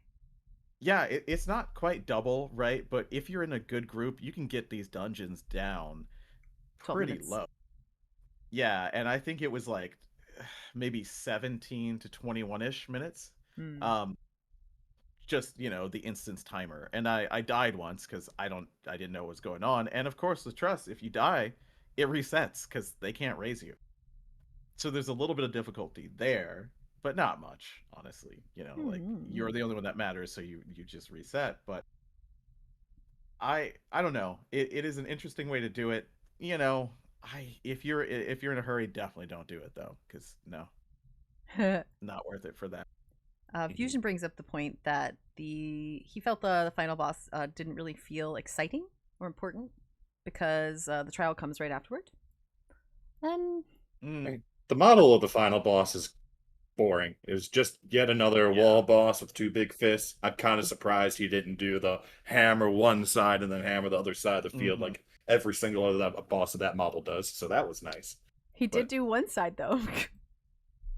But he didn't go and do the other side right after. Yeah. No. But that also doesn't have a cast on it. So that's another one of those things where it's like, yeah, seen it before, but doesn't tell you when it's going to happen. You have to look at the boss. I don't really know if I agree or disagree with Fusion's point. This boss actually kind of just made me giggle because immediately upon seeing it, I thought of the translucent trolls with sparkles in their bodies from the 90s. Yeah. They look exactly like that. Look exactly like that. Other people were saying it looks like a boss from Elden Ring, which I haven't played, but yes, yeah. Particularly annoying boss towards the end of it. So yeah, that is true. It's kind of like a weird combo of the thing you see at the top of the Mesotermala and like maybe is supposed to be representative of the energy of the people that are still floating around, because it is like projecting out citizenry and stuff. I don't know. I don't know. I thought it was maybe not the boss's model itself, but the fight was an interesting way to make you live through a war zone more so than anything we saw in like oh my gosh, Gimlet Dark, for example. Like you're in an actual war zone there, but you're not necessarily fighting the war there in the boss fights. In this one, you are experiencing what the innocents in a war are feeling. And that's kind of a cool conceptual thing, even if the boss itself wasn't necessarily visually strong. So I think that the last boss had merit in that way for sure. Any other thoughts on the boss? Or not the boss, the dungeon? You were right the first time. I'm like, there is no. I think you covered everything. Oh, sorry. No, I'm just saying that I was making a joke about the trash just not being a thing. Like, yeah, the boss is the dungeon, so.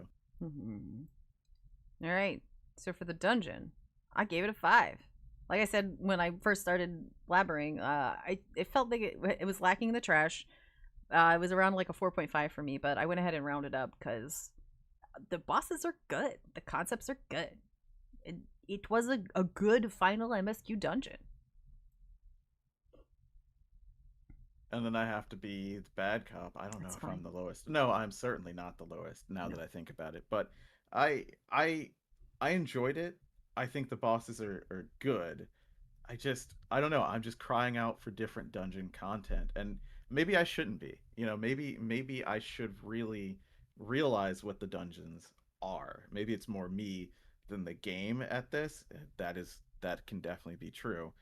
But I wanted more from it. I don't know why. Like when I think about my favorite dungeons that there have been, I think about like Holminster Switch, right? Like, and it's like that. It's not very much different than that. Like, you know, like why do I like that one so much more than this one? And these bosses are clearly better than those, like just in general. So it's just, I want more from it, but I don't think that's what this content is for. Do you think? Yeah, go ahead. Do you think Holminster Switch was the only thing I can think of is Holminster Switch seems better woven into the story? Maybe. I mean, it was that immediacy, right? Like maybe when I first did it through the story, it just had that touchstone. I mean, there's the whole Tesleen thing, right? Like here, it's faceless people. It could just be that, right? This is literally a simulation in comparison to running through for real danger. Sure. Yeah, but I didn't murder it. It's a 3. I think it's a dungeon. And I think it's a dungeon. Better You're one correct. of them. But I just want just a little bit more, just like just one enemy that has you going, oh shit, maybe I should do something about that. Throw an electrope elephant in there, like again, that'd be fine. Yeah, I don't know, a memory electrope elephant, I guess. I don't know how that would work.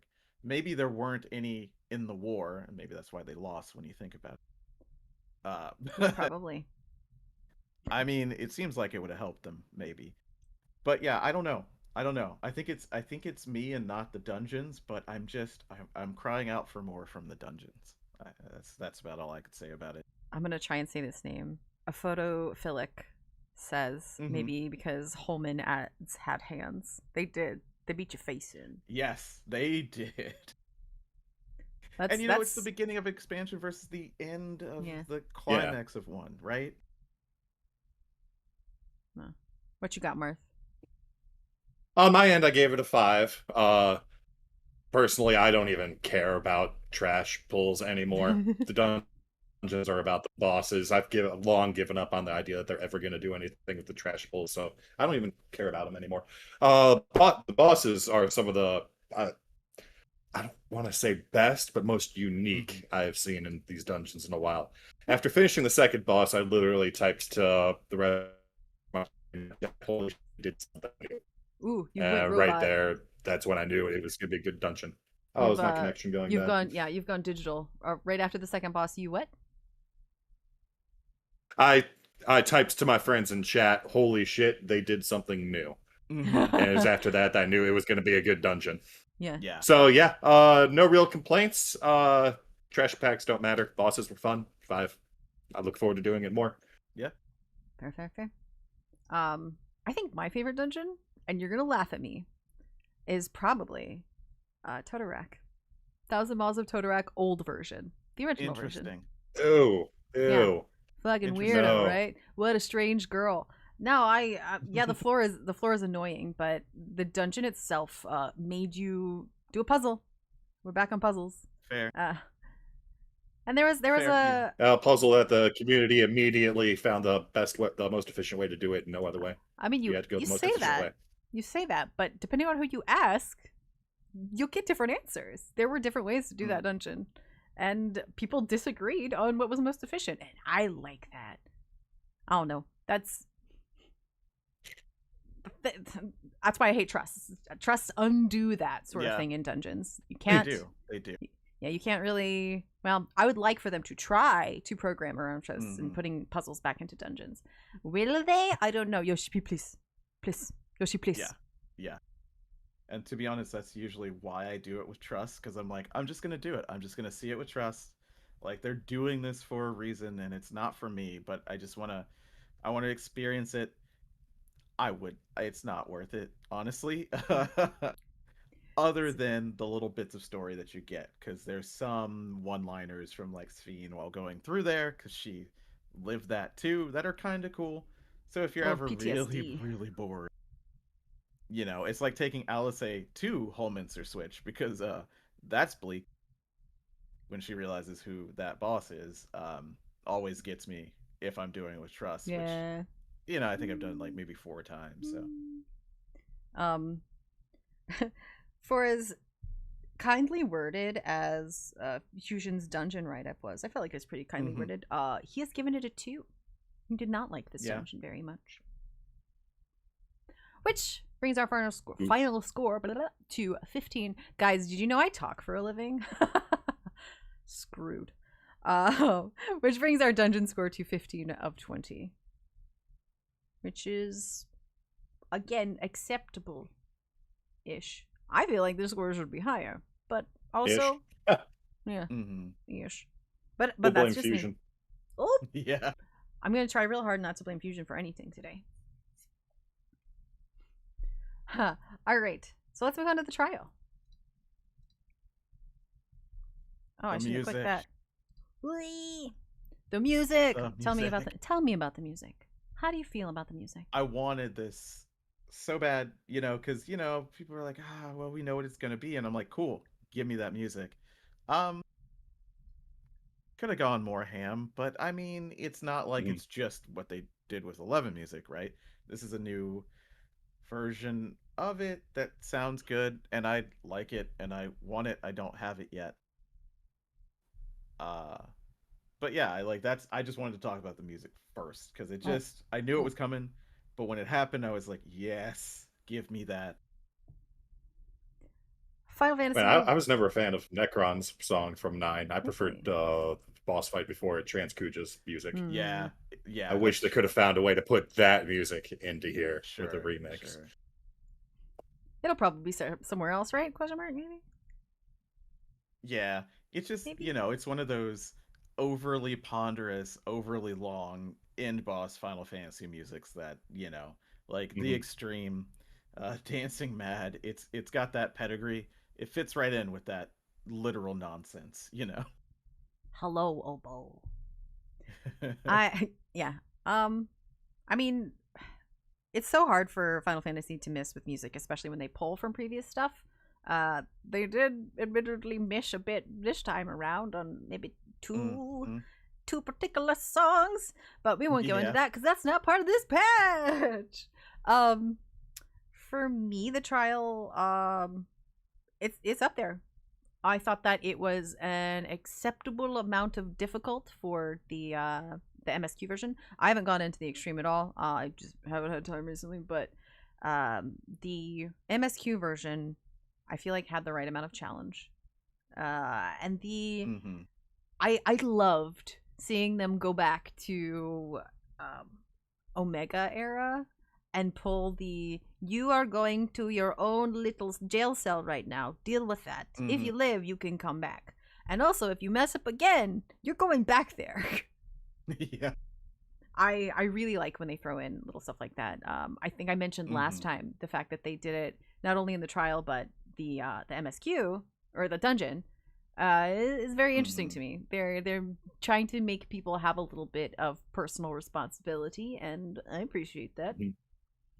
They technically kind of did that in Raid as well, if you think about it. Specifically in the second one with Painterly Girl, whose name I already Sugar Riot. Yeah. With Sugar Riot, because I mean, while you're still all together, a lot of people are doing their own thing. Yeah. And to me, personal responsibility in content as a whole has always been a more interesting thing. It's also a little bit more dangerous because you have to trust the people that you are playing with to correctly do their personal responsibilities. But it makes the fights more interesting. It really, honestly does.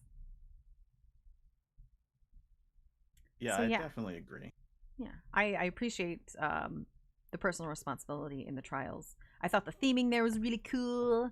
I didn't think that anything was too difficult to follow. Even like the hands that pop up that have the individual linear AoEs. Like you give it a sec where you're like, what is this? And then 2 seconds later, you're like, those are leading a direction. That's probably just gonna. Yep, okay, I moved out of the way of that. Great. So everything MSQIs was fairly easy to read, or they gave it to you one time, you messed up the one time, and you were able to fix it from there. Going back to the I meant to mention, I love also in that little private jail cell in the abyss, you are climbing out. So you finish your task and then you have to climb out, and that's part of your timer. If you don't kill the thing and then have the time to climb out of it, you're dead.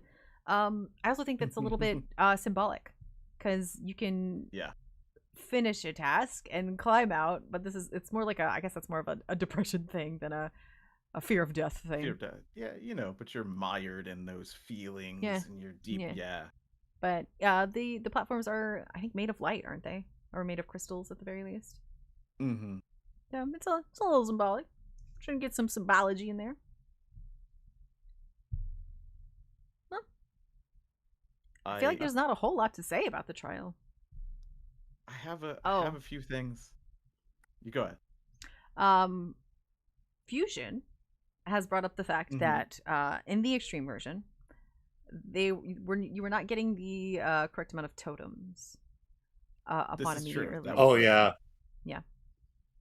Which they fixed that pretty quickly though. Yeah, they did fix it. Yeah, they did fix it and real quick. And they mailed people. Yeah. The totems that you missed. So exactly. They weren't like, cool. oh, that sucks. They were like, we kept track. You'll get them. Don't worry. So that's honestly very kind. But it is important to note, I think, that slipped through the cracks there.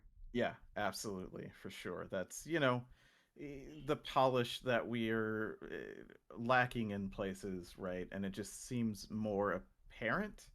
Maybe because we're more aware and vigilant about it, but also because it's there, right? And that's a big deal.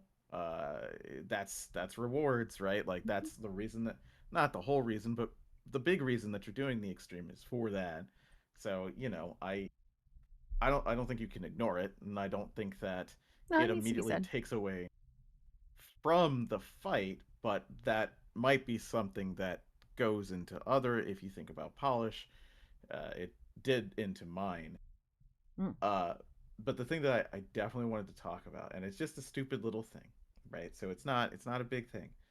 The ability Grand Cross. Yes. One of my absolute favorites, right? It's terrifying in Final Fantasy. Like the history of it in Final Fantasy, in 5, in Tactics, in all of them, right? When Grand Cross goes off, you're not having a good time. Someone's gonna be petrified, someone's gonna be zombied, right? It's cool that they kind of made it a spectacle with the spinning lasers and right. But that's not even what I'm talking about, because Necron, when you fight him in 9, when he does Grand Cross, he immediately does Neutron Star. And that is exactly what happens in this fight. I was like just doing it, right? I'm doing it with Trial, so the Trust, so I'm just like, whatever. Okay, and this is gonna happen. And I'm like, wait, was that Grand Cross? Was that Neutron? Am I crazy? And I look it up and I'm like, no, yeah, that was the combination that I was afraid of at the end of 9. Well, I wasn't that afraid because I'd already beat Ozma, so I was like, Necron's not that hard. But it's always annoying, and I'm like, they didn't have to do that, but it's really cool that they did that. Like I said, doesn't matter at all, but kind of cool. That is cool. That's a neat, like, very niche throwback there. I know. I don't know why it tickled my brain like it did. I mean, the fact that it did. I just like Grand Cross in general because I like Grand Cross in general because it just absolutely wrecks shit in every party I've ever played this fight in. So I haven't done the extreme. I've only done the normal. But it is one of the hardest hitting raid wides I've seen go out in an MSQ fight. The rotating AoE seemed to throw everyone off. And I love to see him again. That was one of my favorite mechanics over in Occult Crescent's critical engagements. One of them had rotating countdown AoEs. And then you got to deal with the proximity, which the whole fucking thing turns orange. So obviously you got to go to a corner, but it takes a moment to realize what you have to do there. And 1 or 2 people always inevitably die there. And then you go right into the neutron ring, which wrecks shit again. It's just such a beautifully painful mechanic that will probably inevitably be outclassed by gear in a year. But as of right now, I love how painful it is. I also liked how they integrated part of Necron's design, which is, aside from the head, straight from Final Fantasy IX, into that clock mechanic. They just used the ring on him. It's like, oh, okay, we're going to turn this original 20-year-old design, and there's a mechanic in there now, which I can't think of that mechanic being a reference actually to 9 at all. It's just a cool mechanic. I don't think so.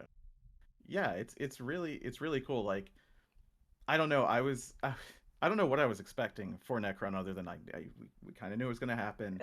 I thought we were going to see Grand Cross because we've seen it before. I mean, I think didn't X-Death do it? Was it X-Death? I think X-Death does. Yeah, in the Savage, I think it is. I think Zervin did Southern Cross, I think. I'm not sure because I don't know. Zervin did some kind of big cross. Oh yeah, Zervin did Southern Cross. Yeah, because it's been in 5. So X-Death did it in 5. Necron did it in 9. Ultima did it in Tactics. Yeah, I think that's it. But like it is just one of those where when I see the words Grand Cross in Final Fantasy, I go, oh fuck. It's like when you see Bad Breath, you're like, oh no, please don't do that. Funny. Neo X-Death uses 3 different kinds of Grand Cross. Right. Now that's coming back to my memory with a little PTSD.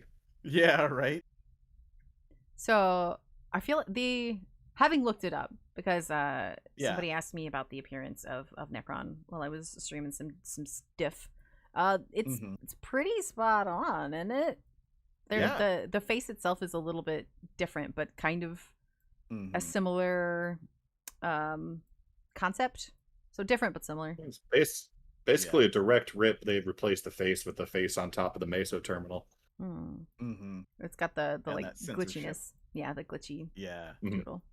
How do you guys? So cool. Yeah, how do you guys feel about it being Necron? Like, let's just cut straight to that. Fusion doesn't like it.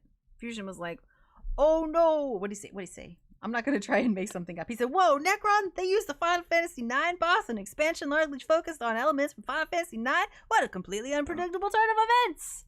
That's what he said. Yeah. Like I said, fanboy. I was fist pumping when it came You're up. in. It's not like they did with 4, where they did an entire raid series of just direct pulls. Yeah. They gave us right. one direct pull, and I'm fine with getting one direct pull, with others being Yeah. references. Yeah, I don't have a problem with it because, what else are they gonna do? I mean, they could have done plenty of other things, sure, but I think because it makes so much sense, because the fear of death was the big thing, because we kind of knew it was coming, I'm like, okay, well, just how are they gonna do it? Is it worthwhile of inclusion, right? Because I would argue, because I love 4, the dungeon boss versions of the 4 fiends were not even needed. They're not even necessary. Like, I know why they're here, but like, just dungeon bosses. I knew that Those are the putting bitch Necron, versions. exactly right. Putting Necron as a trial boss means they're giving Necron the respect that it doesn't deserve because it comes out of nowhere, but still, it does deserve because it's from 9. Right? Necron does not deserve respect. Necron just came out of fucking nowhere, right? But it's cool to see. It's cool to see the lead up to. I love the idea of it from the story perspective, where Calyx is like, yeah, it's just gonna get stronger because it's afraid of death and it just died. Does that actually make sense? No, I don't think so. It makes anime sense.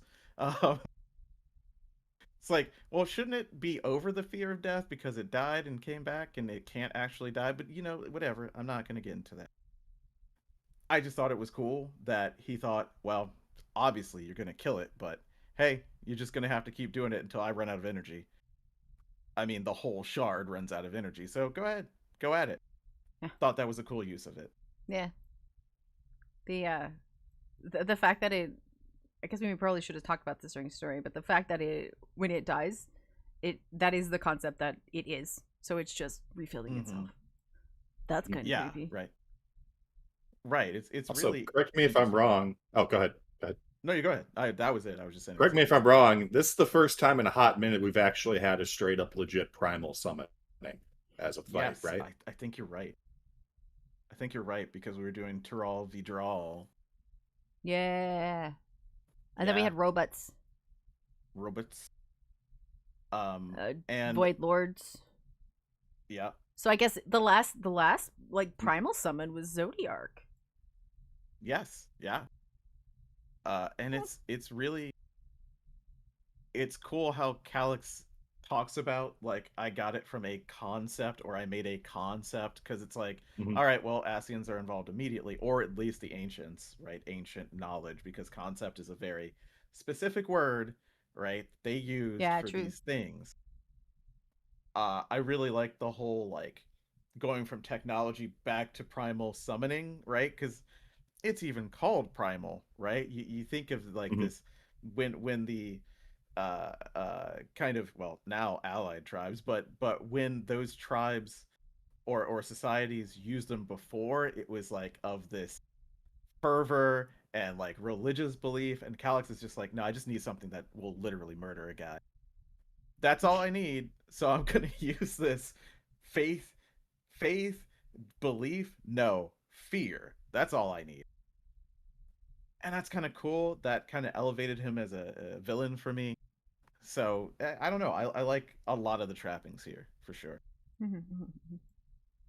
The last thing I expected out of those Neo, whatever the hair clip things they're called, that people were getting in MSQ, last thing I expected was them to end up being enthralling the people to feed the primal. So that was a nice little surprise. Right. I didn't know what they were going to, like, if it was going to be like, because people were turning to dust, and I'm like, is that how they're going to summon the primal? They're just going to dust all these people? But yeah, the sustained belief needed, right? Which made it even more weird, and I kind of love it because Necron's theme starts with the wailing, right? And I'm like, oh yeah, those people wailing out about the fear of death, like, that's really cool.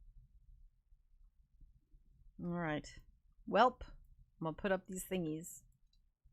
I gave it 4. It was pretty solid. I like the concept. I think that Necron was a decent choice. I agree with a lot of what you said, Marth, about how the pull being just the one pull probably made it stronger. But I don't know. It was fine. It was good. It was a little bit more than fine. It was.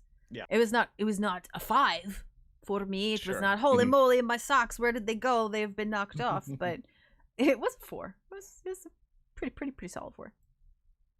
Yep, I ended up on a 4 as well, exactly the same, because I really enjoyed it. I like the theming where I thought they might fall down on the theming, honestly, because I wasn't a huge fan of everything in Dawntrail. I mean, really only pacing that I didn't like, and other things that have nothing to do with the story, right? I'm not going to talk about jobs here yet, but it's what I wanted, and they executed it well. That's a 4. It did not knock my socks off, and if it had, yeah, for sure, I could see it easily being a 5 with a few changes.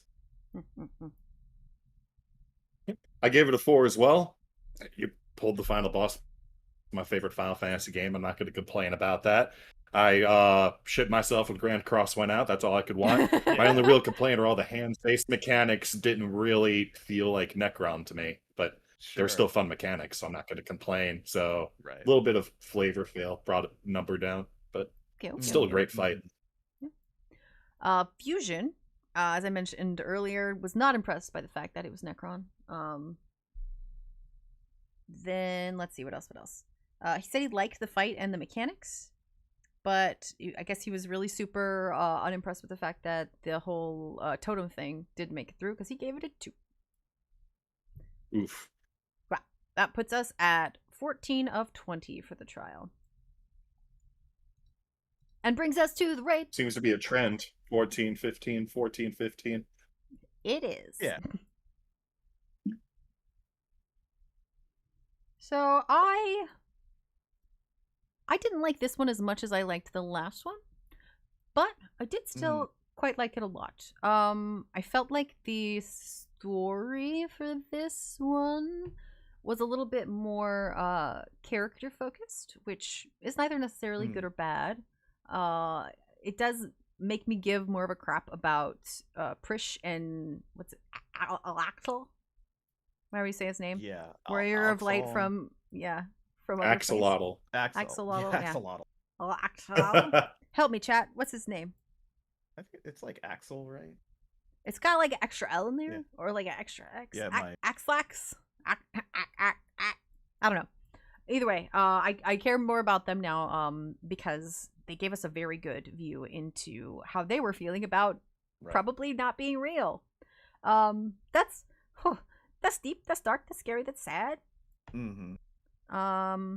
You know, I I should like- be more respectful to my fellow Elizin. Yeah, it's Alexal, or we haven't heard it pronounced, but it's Alxaal. Right? How do you 2 s- A's, not 2 X's. Maybe Alshal?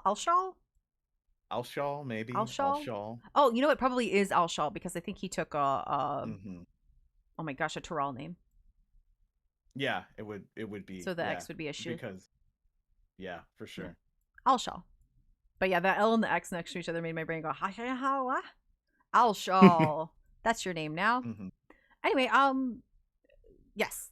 Given that direct view into these possibly not real people's psyches, really played upon my emotions in a way that almost nothing in the MSQ did.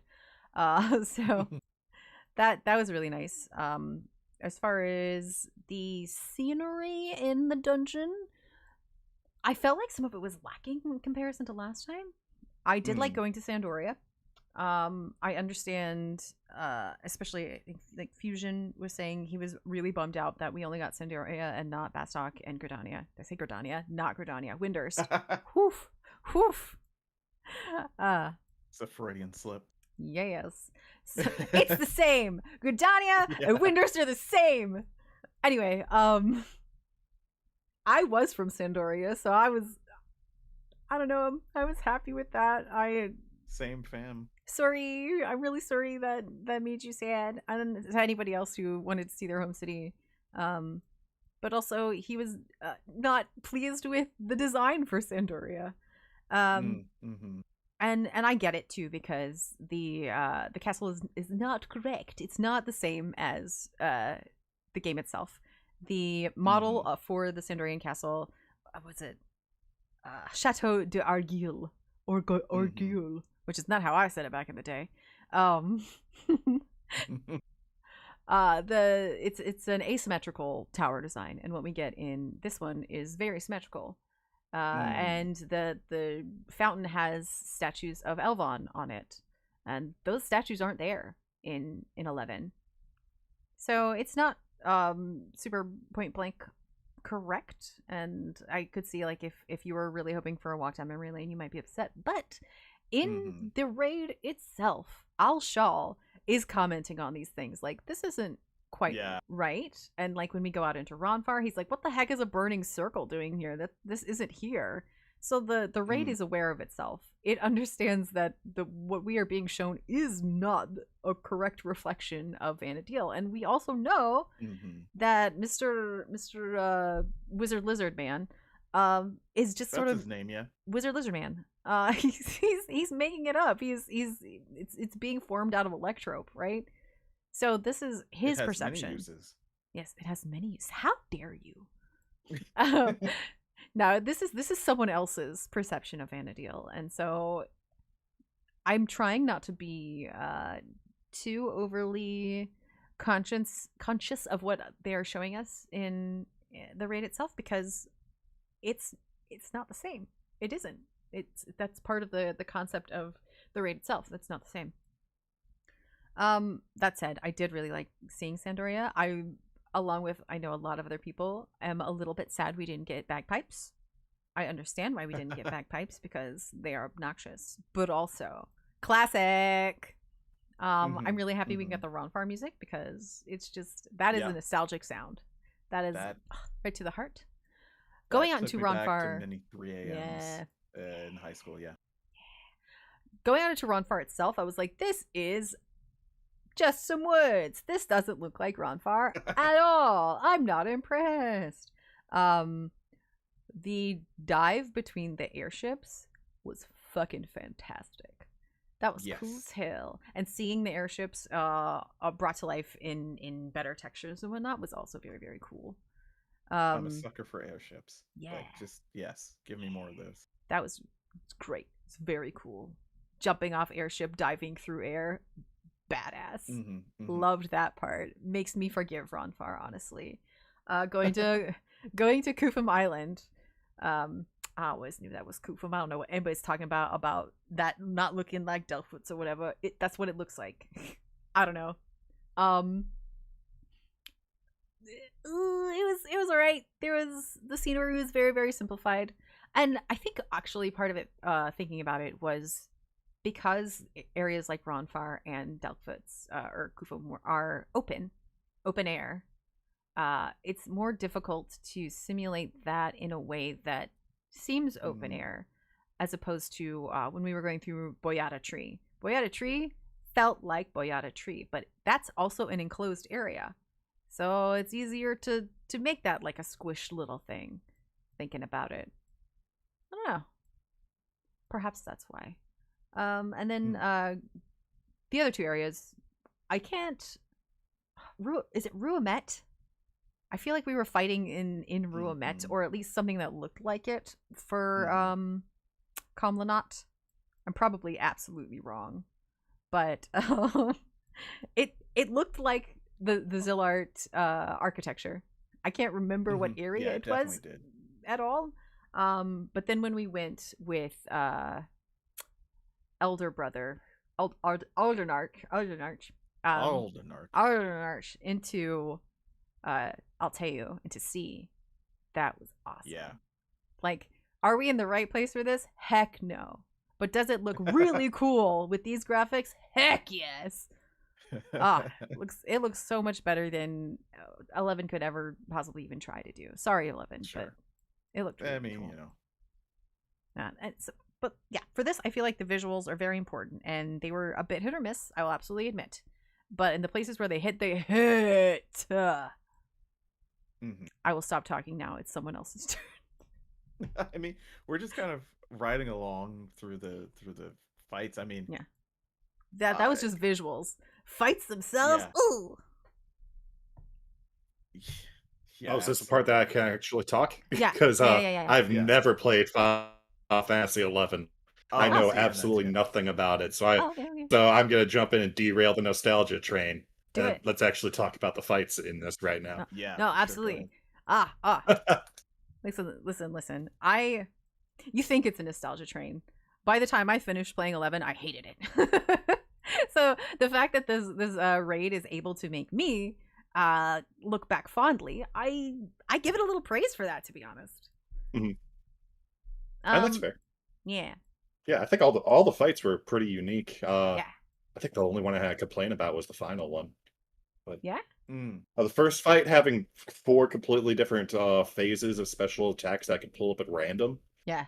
I saw some people complaining, "Oh, we must be killing it too fast because we didn't see all of them." That doesn't make sense to me. I think that's more like future-proofing the fight. You're not going to see every part of the fight the first time you go through. It's going to be completely random. Yeah. I think it's I a great agree. I idea to really do. like that as well. And we get more hand-based mechanics like Necron. We're just catching hands all over the place. And it's a little bit of The second fight was my favorite. Really? Okay. Yeah, I think the Ultima third and fight. Omega. I think the third fight's my favorite. No, I love jumping around the airships. My favorite part was when they make you jump off the airship. Yeah. But agreed. not the first night I ran it on day 1. Not everyone realized that you had to go over to the green zone that makes you jump. So they saw on the screen, jump off the airship before Ultima destroys it, and they just turn around and jump off the edge to their death. No, that's so funny. I would say about half of our entire alliance did that. That's great. funny. Oh man, Oh. I hadn't thought about that because, I've done it once. I'm gonna do it again this weekend because I need a coin. To be honest, I mean it's also fun, but I need that coin. Need that coin. I need it. But yeah, so many people were dead by that time that I don't even. The people who were alive just kind of knew to not die. They probably had done it before because most of mine were first time, right? And it was just there was so much chaos. There was so much death. Just there was like maybe 5 people left alive by that time, and I had already used my. Well, you can't use a Phoenix Down during that, right? Because you can't use Correct. it. You can't use it. Yeah. So I'm like, I'm Black Mage. I'm just gonna keep doing my damage and sight read where I should not be hit. Mm-hmm. And I died at some point during that too. But it's like that jump. The only people who are alive knew what to do. Which is funny to me. Yeah. Fusion actually agrees with you, Mark. Martha on on the second fight with Ultima and Omega being the most interesting. He thinks it's the most interesting in the entire raid here so far. I liked it. I liked all the fights genuinely, but I didn't think that one was the most interesting. I thought the area it took place was the most interesting, but I didn't think the mechanics were the most interesting. Fair. I mean, there's that laser beam shield that doesn't immediately work the way you think. Yeah. To me, that's the lets coolest it through one. and then reflects. Yeah. Yeah. Like splits it. I definitely wanted to mention. Well, if we're going in order, so the first one, second one, right, was Omega and Ultima. Third one, Comlino, right? Mm-hmm. Comlino. I barely remember him from 11. Really? Because so when I played up to like 50, 60-ish, and then I was like, okay, I have to get prepared to level to 75, which means I have to get prepared to fight Mott as a red mage. And that took all of my time until Otter Gun, and then I just switched to blue mage.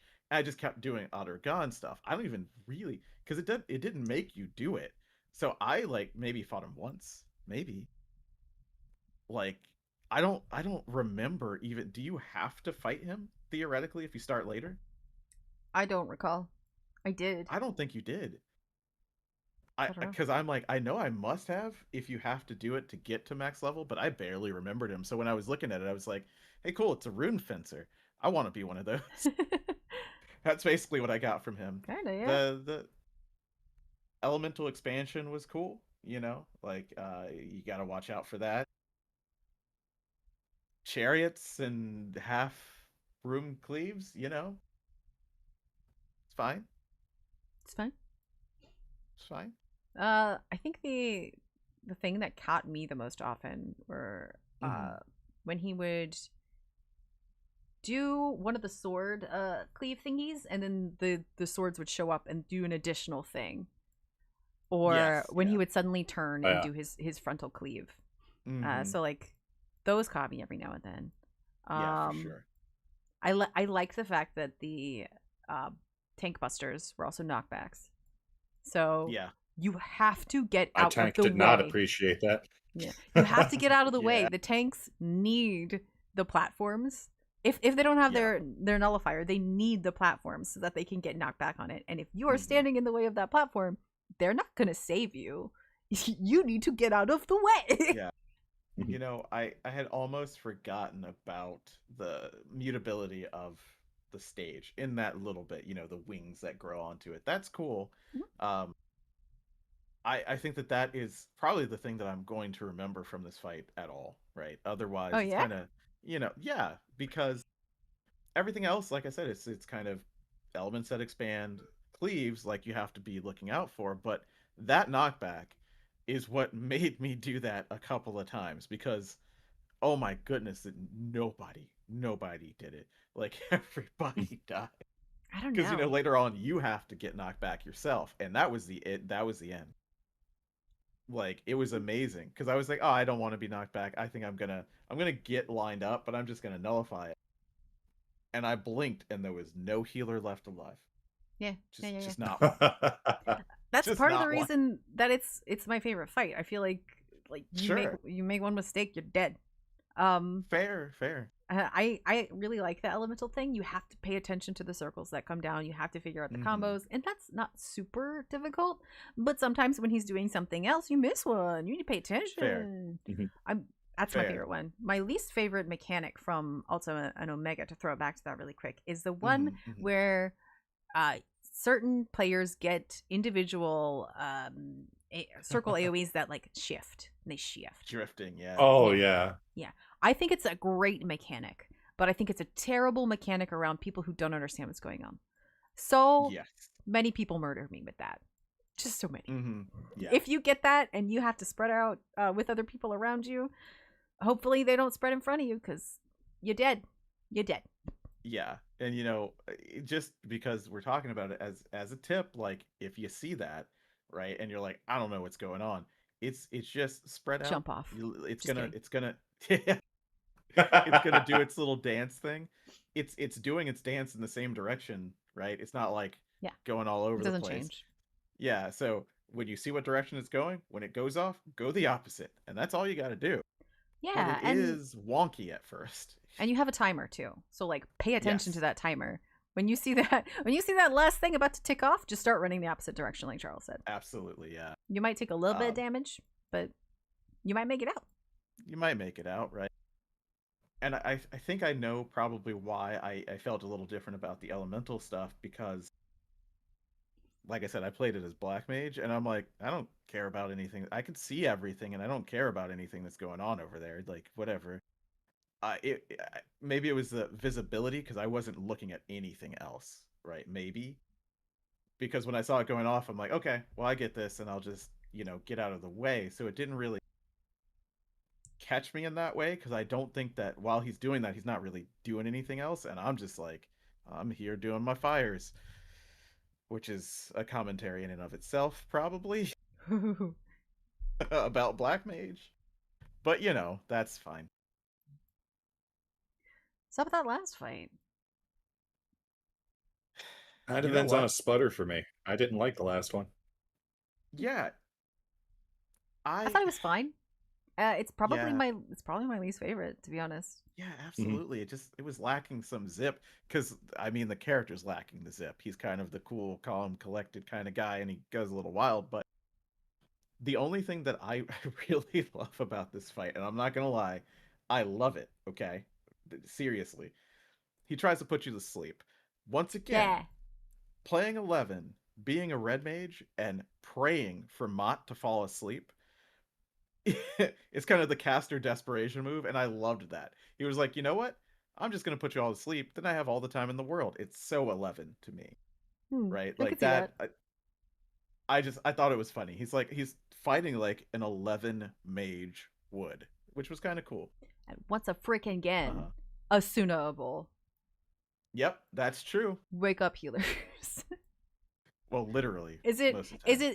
is crappy that you have to take care of your party when they weren't paying attention and didn't get behind the guy, but maybe they didn't know because it's the first time they were in there? Yes. But is it actually your job? Also, yes. I would have been asleep if it wasn't for the fact that I can teleport to people, because people were starting to move and I'm like, I don't know what's happening, but I know I should probably should be with them. over there. Yeah. Just gonna teleport over there and say, oh, it's sleep. Oh, that would have sucked. Yeah.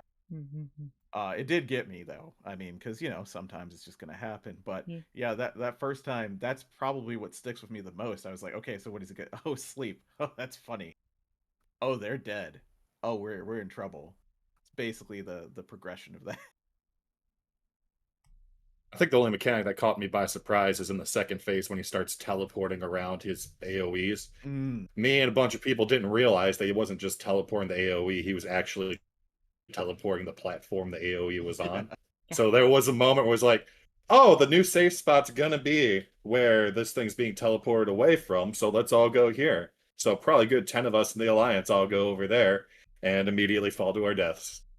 Yeah. Oops. I think that's the only thing that caught me by surprise in the fight. I think the second time I did it, I went with somebody who hadn't gone yet, and they noticed that one of the tiles in the corner, as he's going through his phase change, has an AoE on it. And they're like, why is that AoE there? And we're all like, don't worry about it. It doesn't do anything. It's fine. It just destroys that block. You have one less block. That's what it is. They were like, oh, I see. Oh, no. Like, it's not a big deal. No. It's not a big deal. I don't know. I felt like the mechanics in his fight were very, very manageable. The sleep thing is very cool. The one where he grabs like a random player and is like, I'm throwing you at everyone else, is kind of hilarious. The one that tripped me up the most was the like 4 linears with the arrows that move out until I realized you just walk around it. Like, as soon as one moves out and one is moving down, you just walk around that one and you're fine. It's very easy to handle. But in the moment when you're going, oh God, brand new fight, that first time. It's like, how is this going to move? When is this going to move?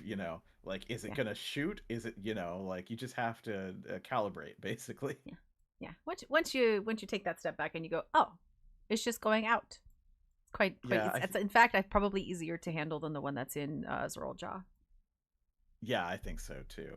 So yeah, I think for me that fight, just because of where I see it from, casting and not caring about anybody else, which is kind of what I like to do, to be honest. As a DPS player, I'm like, oh, I don't care about any of that.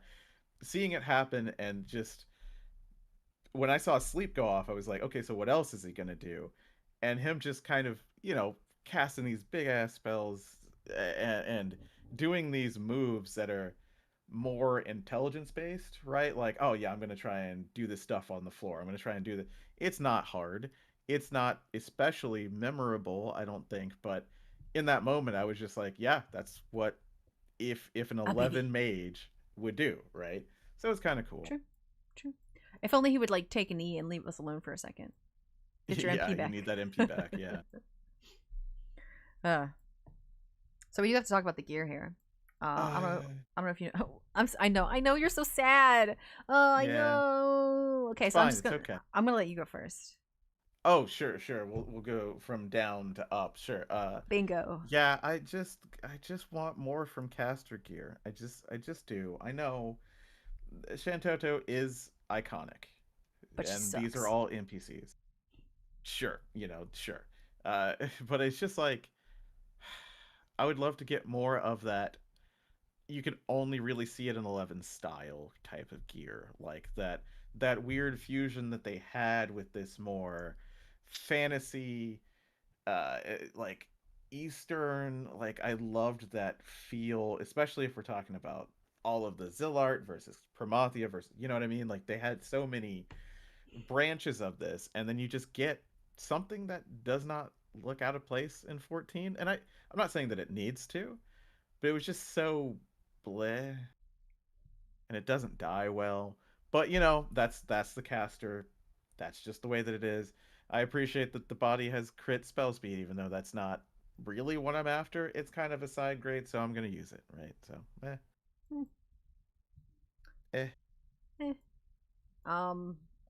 So when we first learned we were going to get an 11 raid, one of the things we talked about, I've said this a million times, I'm sorry for repeating myself, everybody, was what sort of gear we would like to see from it. And one of the things that I named was Dancer AF gear. So when this showed up in the live letter, I shit a brick. I was so happy. I'm glad that it's on both scouting and on Dancer. Well, Fizz range.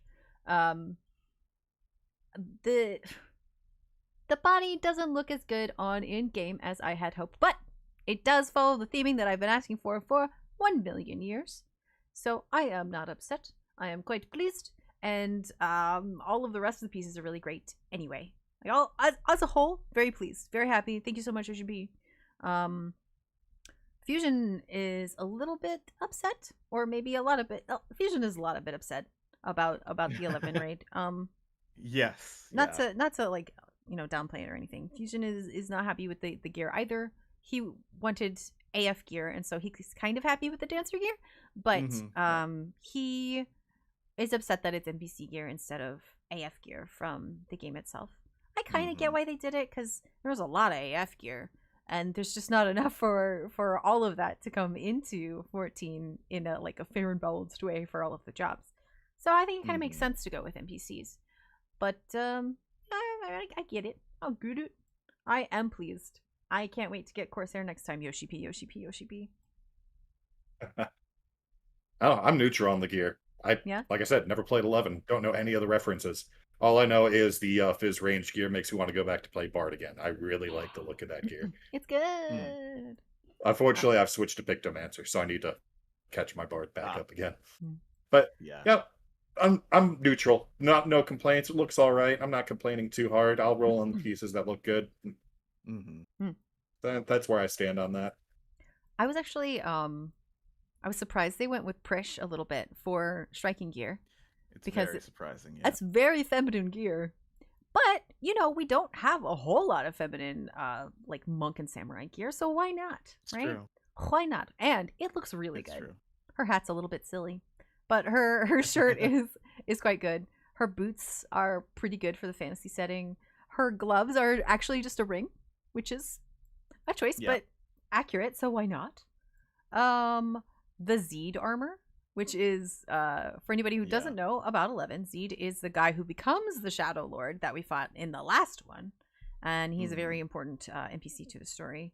That is the gear that he wears generally. I don't recall if it changes or not when he becomes the Shadow Lord, but that is his base, not quite a bad guy yet armor. And I didn't think that I was going to like it from the pictures, but actually trying it on, it looks pretty good. Yeah, it looks pretty good. So I think overall, really well. I really like, because of the textures and because of the new materials and because of the new lighting. It's the overlapping panels look really good. With that kind of ambient occlusion is what the technique is called, to kind of highlight the edges, and it looks great, I think, with the update. His hat's still a little silly, but it's accurate to what it looks like, so can't say too much. But yeah, no, the other two pieces that we are not either really super excited or very nonplussed with, they look good. I think I think that they made some decent choices as far as gear for this. Yeah, I just, as the type of character that I play, I look at that gear and I'm like, it's not what I like to see on my caster, who happens to also be a very tall Elysian man.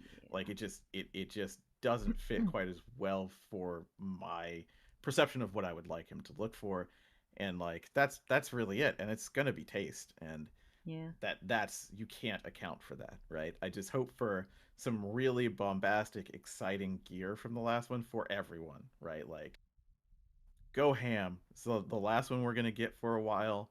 Really show off those textures like you did with the Zeed gear. Really show off like the different types of material we have with the velvet and such, right?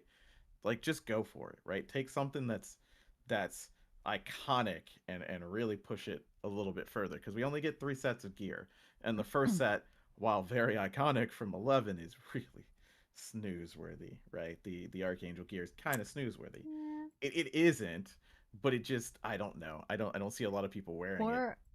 More people, in my experience, this may not be Mhm. like the truth of the matter, but more people who never played 11 and weren't really exposed to it like it than people who Sure.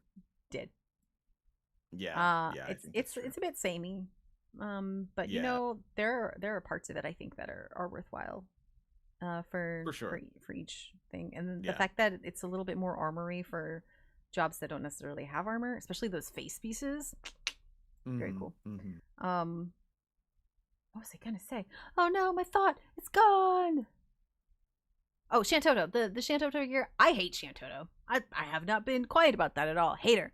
Don't want to see her gear anywhere in the game. I absolutely makes sense. I think that it absolutely makes sense that they picked her. And I'm sure there are some Lalafell that are very excited to have a complete and perfect Shantoto cosplay. It's However, true. However, what a terrible choice. Wow. I went from, okay, so that's personal. What I said before about the appropriate choice of NPCs, I agree with. However, on a personal note, what a terrible choice. We have ropes like that already. Pick something else. I know people love Shantoto, but she is such a bitch. She's literally just awful. She is a terrible person, a mean old granny grumpitude. I don't like her. Bitch. Meaner than... Tell us how you really feel. Yeah. Meaner than Matoya in a way that is, like, it's not real, but it is real, right? Matoya is mean, but just not in the same way. You I don't can see feel like there's something there. Shantoto, I guess you could kind of compare Shantoto to Emmett South, but she's meaner. Other than the whole like they're trying to destroy the world. Just kidding, she does that too. But she's there's the most clever thing about her is that she speaks in rhymes. Yes. Yeah. I don't know. Anyway, that's only my opinion. That doesn't mean that she's the worst. I just never clicked with her. I thought she was awful. Anyhow, for the raid, do we have anything else to talk about before I throw these thingies up? Scores? Nothing I can think of. Music is 11 music. Yeah. And I it's still think not remix. Yeah, I still think it needs that upgrade, but Yeah, I guess someone who hasn't played it, the music is not selling me on it. Yeah, absolutely, right? Like, because it's from a different time period, and it's trying to go for that nostalgia, which, yeah, if you don't connect with it, it kind of just feels out of place with the rest of the whole game. Other than the I times could feel where they the do early menu. 2000s MIDI just exploding out of Everywhere. it. That's all it sounds like. yeah. Yeah, and that, go ahead. I mean, if they had to not judge something in order to judge something else, this is a thing that I'm fine with them not judging. But it absolutely probably only draws in the people who did play. Right, yeah. Like, there's nothing overly exciting for the people who didn't. I think we have maybe 1 or 2 pieces of music in the game already from 11 that I think did get a zhush. Mm-hmm. Like the Garden of Rumette, I think did. I could be wrong, but I don't know. Hearing some of those old things is great. The music in 11 was great at the time, so I don't know. Nostalgia. Mm-hmm. That one's leaning on nostalgia for sure. You're right. Oh yeah, for sure. All right. We talked a little bit about the post dungeon, post raid story prior to. I talked about how It makes me care about them. I cared more about them than I did for a lot of the MSQ people. How'd you guys feel about where the story is going? Oh, you know what we do need to talk about? Ooh, they're like, Marth's like, what? Jesus. Okay, so, at the very, very end, Wizard Lizard says something about his choices for combatants for us have not been strong enough. Maybe it's time to look towards the gods. So we're definitely gonna be dealing with Promathia and Altana, right? Like this is hello, welcome back to Hydaelyn and Zodiark. This is and it makes sense too because Prish is a Chains of Promathia NPC. So being that she is our main touch point in the storyline, that we should end up in her area. We'll probably start in Tavnazia, let's be honest. Sure. We should end up in her area, fighting the things in her storyline. I think it makes sense. I am bummed about it because I wanted Otter gone. Maybe they'll mix it in with Otter gone because the freaking Jaja. What's his name? Daddy Jaja. Galul Jaja? Galul Jaja. They're he is from Otter Gone. Yeah, exactly. So maybe they're like, let's just not deal with that because then we'll have to talk about how there's two. And they'll think it's a shard thing, and it's not a shard thing. I don't know. Anyway, once again, like the surface level 11 stuff is getting me because I did play it, but I did not play it that long in the grand scheme of things, nor did I very much enjoy playing it. So it's like, you know. I would like to see us get Ottergon, but with the hints that we got at the end of the storyline, I think we're gonna get wrapped up in Chains of Promathia. Interesting. Yeah. Which, to be fair, was, I don't want to say a superior way to tell the story of the goddess of light and dark, goddess of light, god of dark. But I do prefer Promathia and Altana's story to Zodiark and Hydaelyn's. Interesting, yeah. I would have to remember it more. When I think of Promathia, I think of Promethean and the fact that I don't think that I ever got very far in there. Right? Because it wasn't necessary to do. So I was along for the ride a little bit, and then I fell off, and I am kind of interested to see what the hell I missed. Right, and I'll see a little bit of it through this raid, so that's gonna be cool. But yeah, I just remember having to sneak around and very dag nasty evil looking enemies, so I'm looking forward to how they some of which we have on the that. moon. That's actually what is hanging me up the most about this. Like, we have those mobs already on the moon. How are they gonna represent this? How are they gonna? They probably won't even talk about it. Who knows? Yeah, probably not. Who knows? But yeah, let's do our wrap ups for the raid. I gave it a 5. Once again, it was sort of more like a 4.5 because I didn't quite like it as much as the previous one, but I did like it enough to give it a 5. I thought the boss fights were great. I liked seeing the areas, especially the airships, and I begged Yoshi P for Dancer AF, and he gave it to me like on a platter. Yep. I saw him 2 weeks ago. He came up to my door with a USB on a platter. He was like, "Here you go. I know you wanted this. Here's that gear for you." Yeah, and then we had lunch together. That didn't happen. So yeah, 5. Liked it.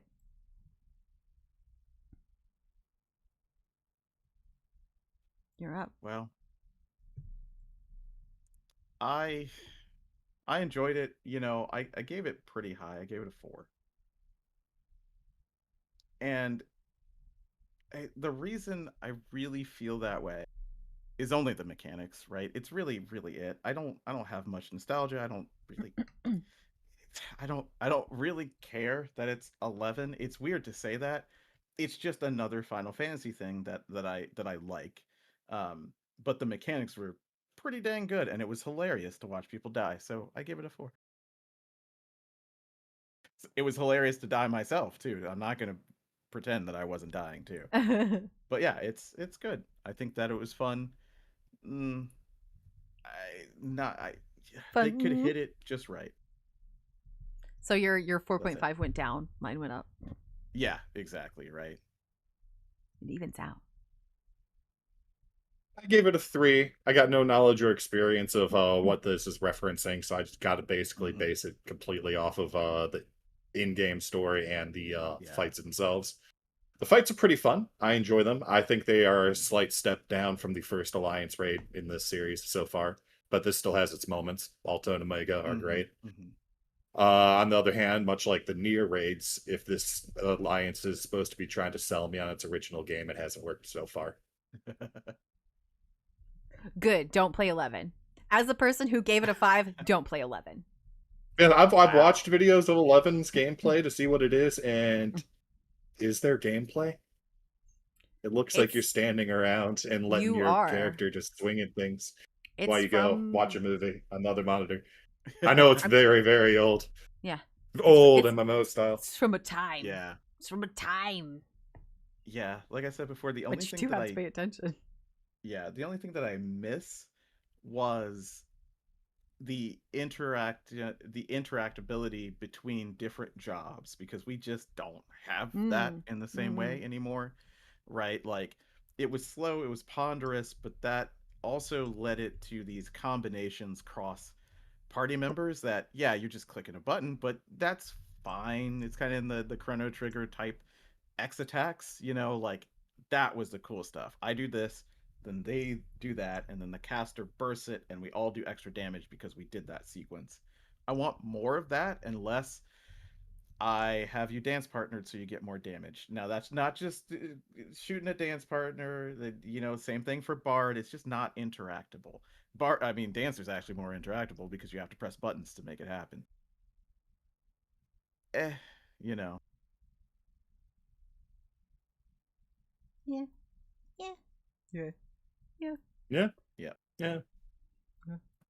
So, Fusion.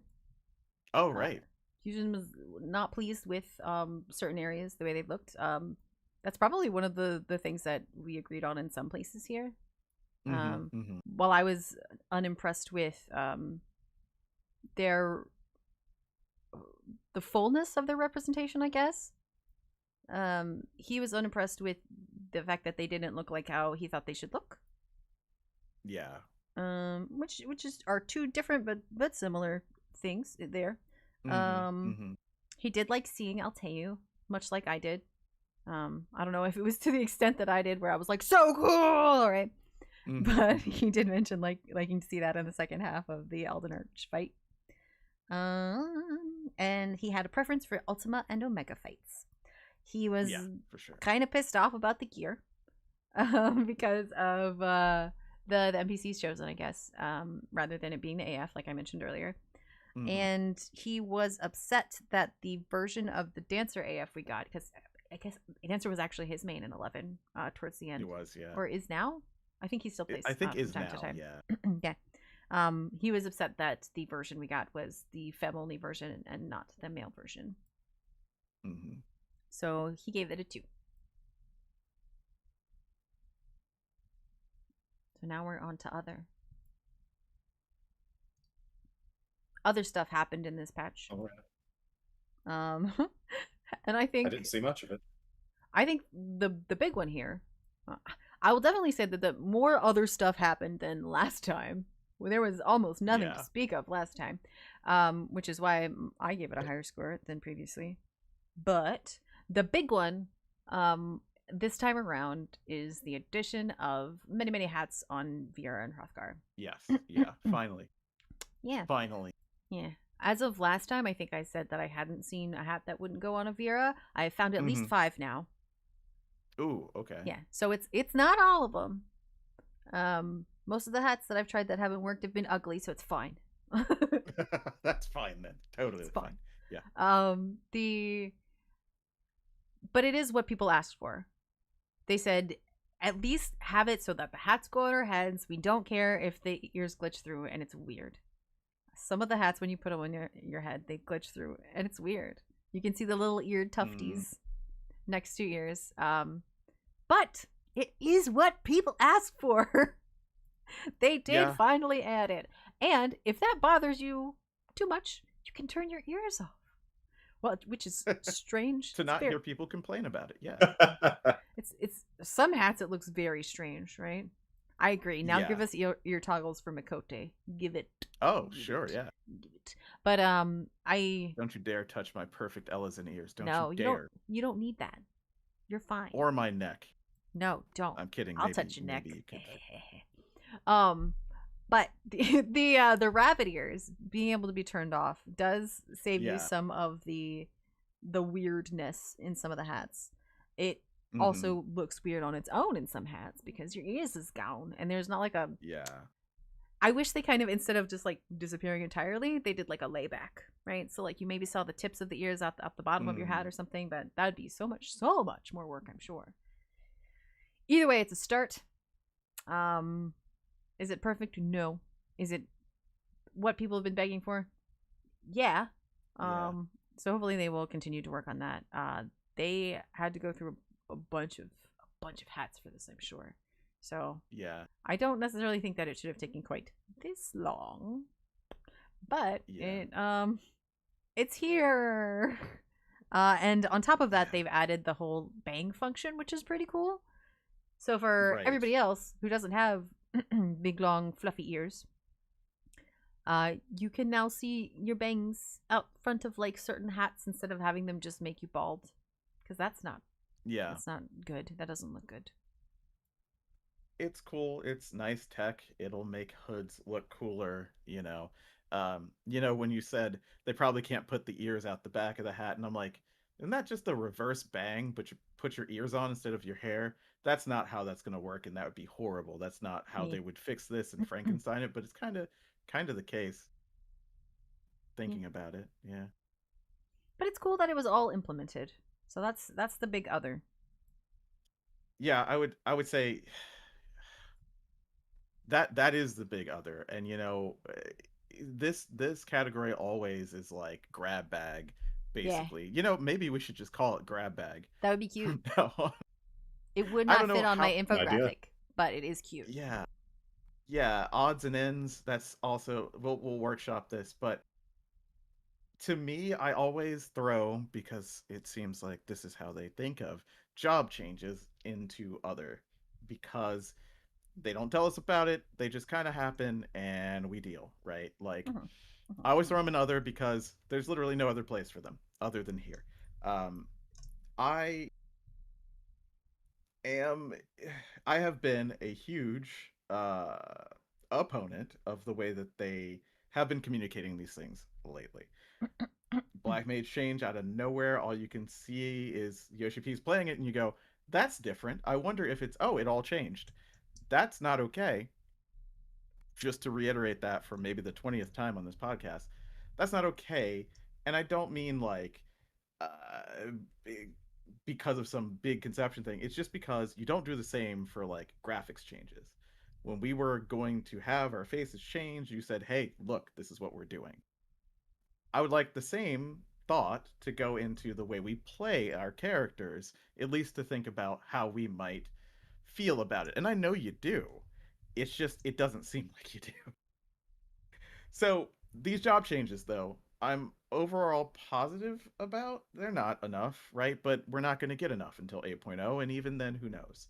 But the thing that I definitely want to call out is the job guide text that they put in. This time, for every job, just about, they touched on why they changed what they changed and how they're thinking about it. And it's just nice to hear that at all. Yoshi P used to say these things, and he still won't say them, but at least they're being put somewhere that we can look at and go, "I agree, I disagree." And on the whole, I agree, right? We've got some changes to fixing the hammer of Picto, but also a weird... Finally. Is it a nerf? It's like... I think the way I see it is, as someone who basically mains Picto anymore, is that they saw the complaints from Picto that there's they cut out being able to use your hammer every minute or so. And we mostly want to be able to just use our hammer. It's a main part of our kit, and it's just fun. So it looks like they just shifted around potencies to be like, here, now you can use your hammer more, and it'll still stay around the nerfs that we originally gave it. And it seems most of the Picto community, myself included, is just fine with that. We get to hammer every minute again. That is fine. You know, it's the way that I think these balance changes should go. The community does not like a thing. You look at it, you engage with it, and you figure out a way to fix it in the right way. I like that. You know, Summoner, Red Mage. Caster is just in a weird state in general, right? Always and forever. Changes that have happened. Yeah, always and forever. Because now Black Mage is technically easier than Red Mage, and it's like right around the same as a Pictomancer. All the Pictomancers are tied to a spot on the floor every 2 minutes. And Black Mage kind of is too, but you can move it once and you can teleport to it. So it's kind of interesting, the balance. And they said, and this is why I had to put in other, and why other has points in it for me at all, right? Like, you know, I'm not going to spoil what I gave it. Doesn't really matter, but looking at the way that they thought about Summoner and Red Mage is the way that I've heard the community and I felt when I was Summoner. Raising is so strong. It's very, very strong. It's the reason why we can't use Phoenix Downs in Savage content, because raising is strong. But it is weak if your party doesn't make mistakes. It is useless, in fact. If nobody dies, the raise is useless. Not the opportunity cost or whatever, but you also make their damage lower because they can do it. Not because they did do it, but you also do that because of opportunity cost, right? If you raise, you didn't do another GCD, and heaven forfend, you can't do it quickly, and you're wasting 7 seconds on it for a DPS. So I like to see that they were like, hey, it's strong at the beginning, it's less strong at the end, we're boosting you now. That's cool. Makes sense to me. A little bit of a Viper nerf because they're going ham in AoE. Cool, right? Stop it. You know, a little bit of adjustments here or there. Machinist, you got Life Preserver that has a hole in it, but they did think about you. They boosted you a little bit, so that's something. Life Preserver that has a hole in it. It's a slow leak, at least, right? It's just there's serious things still wrong with the feel. Maybe I hate saying feel because that's so subjective. But with the design of some of these jobs and how they feed into themselves, like Machinist AoE is stupid. Like, why does it work that way? Like, why doesn't auto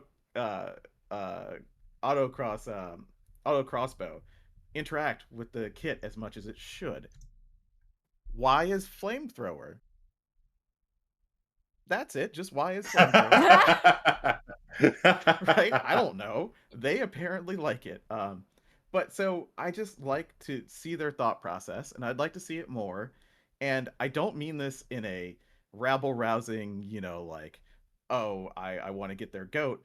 But if you're too afraid to talk about it, to actually talk about it with us, at least write about it.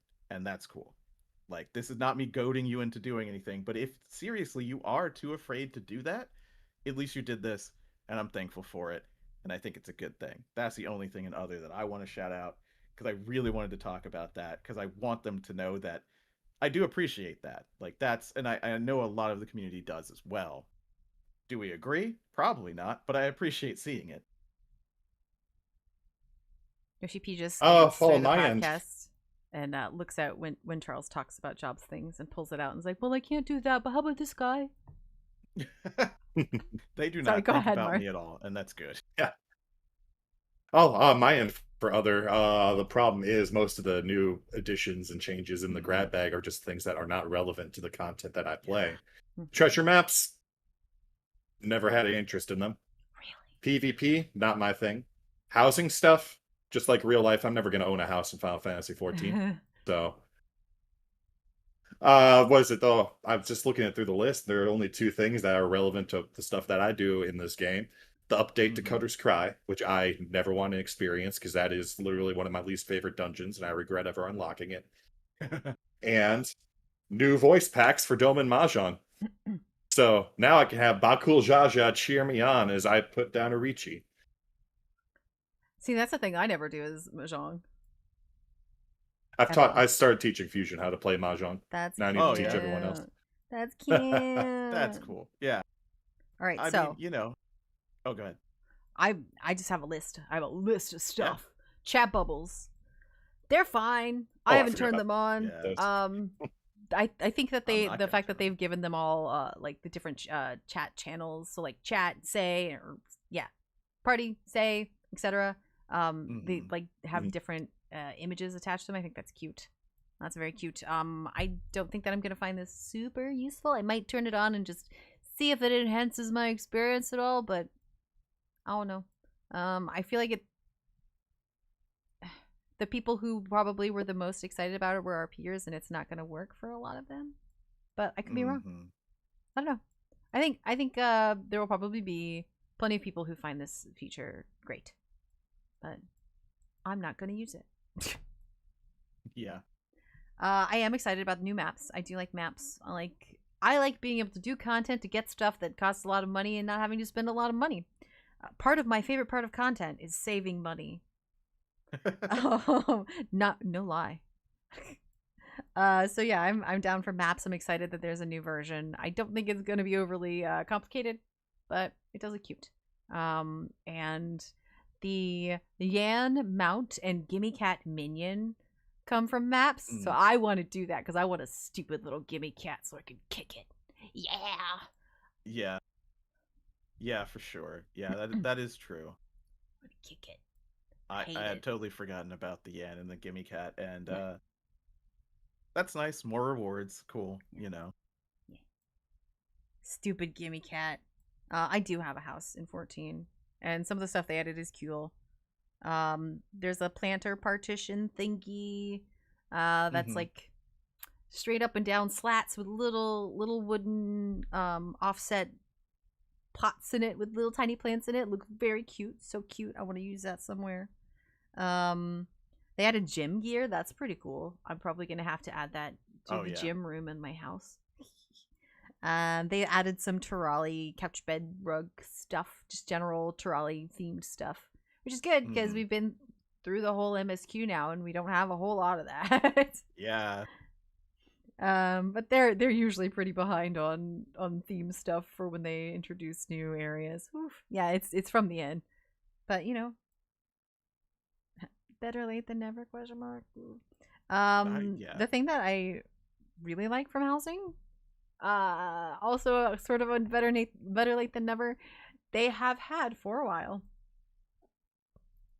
partition door partitions that match the different partitions for each ward, right? Each ward style. So they have those, but they're only dyeable. They have not up until now been a thing you could put wallpaper on. So if all of the rest of your partitions had wallpaper, you would also just have a door that kind of didn't match. But now you can have one that matches. That is other, and that is surprising that was not a thing. But that's they're usually pretty slow with that sort of thing. Every time we get a new ward, if we get the partitions, which we normally don't, we definitely don't have the pillars. So it's hard to try and theme your house correctly for a good number of patches. It's a little sad. Yeah. What else do we got? Oh, they added some shirts. They're kind of cool. Apparently, they're not modeled super well. They show little bits of skin here and there. When I put them on, I didn't notice it. So probably, maybe it's model specific. Certain models were not given as much QA care as the rest. Right, scaling issue because the body. There's so many. There's a few different. Yeah, I had to do the quotes there. So many different body types. I'm like, because I'm thinking of other games, and I'm like, there's a lot of games that have way more. There's a lot of games in which the care that they have to take about this is intense. I'm not grandpa talking about being in video games, but things like anything with character creation, that's why there's only so many body types. But if you can change height, I guarantee you it was a nightmare for an animator somewhere to check it. So Yeah. somewhere someone is screaming about it. Let's see. We got new PvP gear. It is in fact open to all jobs. So it's not based on any particular job. It blows my mind that they would give us PvP gear when they keep using PvP gear that can be worn by everyone. When they keep giving us PvP as an excuse for the reason why we can't wear everybody's gear all the time. But that's neither here nor there. However, one of these pieces, or one of these sets, actually there's 6 sets with 2 versions each. So 2 of these sets, 1 version, it basically looks like something we already have. It's a hoodie. It is a cyberpunk hoodie. The next one is a little bit like the weird chainy stuff we got from original Arcadian, but it's a little bit original. And then the last one is a beautiful masterpiece that doesn't really fit in with the other 2, and I'm glad it doesn't. It's kind of like a I wouldn't even put it under the cyberpunk category, but I would put it under like almost like a K-pop singer outfit. Oh, it is really cute. And I'm glad it's here. I'm glad I can put it on my body. Hooray. So if you haven't gone to look at the PvP gear yet and you're looking for something adorable to wear, go. Go do it. It's there. It's there. I don't want to be tempted because that would mean I'd have to do PvP. It's so easy to get the points though. And now you could do it with a friend. Yeah, that's true. That's a big part of Other, I guess, because we don't have a PvP section. That's cool. Double queue. Keep doing things like that. That's good. Please. I often Thank you. Yes, I often queue with at least one friend, and we have to do the countdown and hope that we make it in. Now we can just party up and count down with the other friends that we're going with. Right. Yeah, but at least you'll have one friend with you, definitely. Yeah, no matter what. Yeah, so I am glad for the double queue thing. I briefly went into the new area. It's real cute. It's small. Is that right? Did I see that? I might not have been in there. Never mind. New area. Yeah, there's a new PvP area. I didn't go in there. Oh. Yeah, the Bayside. Yeah. Whatever brouhaha. That's not what it's called. It should be what it's called, but that's not what it's called. No, I was actually thinking of the wind one because they made some changes in there, and I don't think they were from this patch. But I hate them. I wish they hadn't made them. I'm sure people who are actually more invested in PvP like them though, so that's more important than the fact that I think they're bad. I do like the potion timer that they added. I think that is something that should have been there longer. So you can look over and be like, is the potion here yet? No, but I have 2 seconds. I'm going to head that direction anyway. That's great. That's a great addition. A lot of PvP games have it. This one should too. They also added 2 new ranks. That's probably never going to apply to me, but I'm not sure what that's going to do for the community.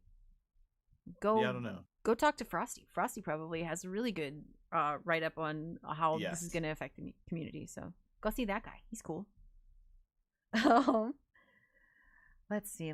Oh, they added a bunch of new die channels. Well, a bunch of new gear got 2 die channels, so that's cool. Right.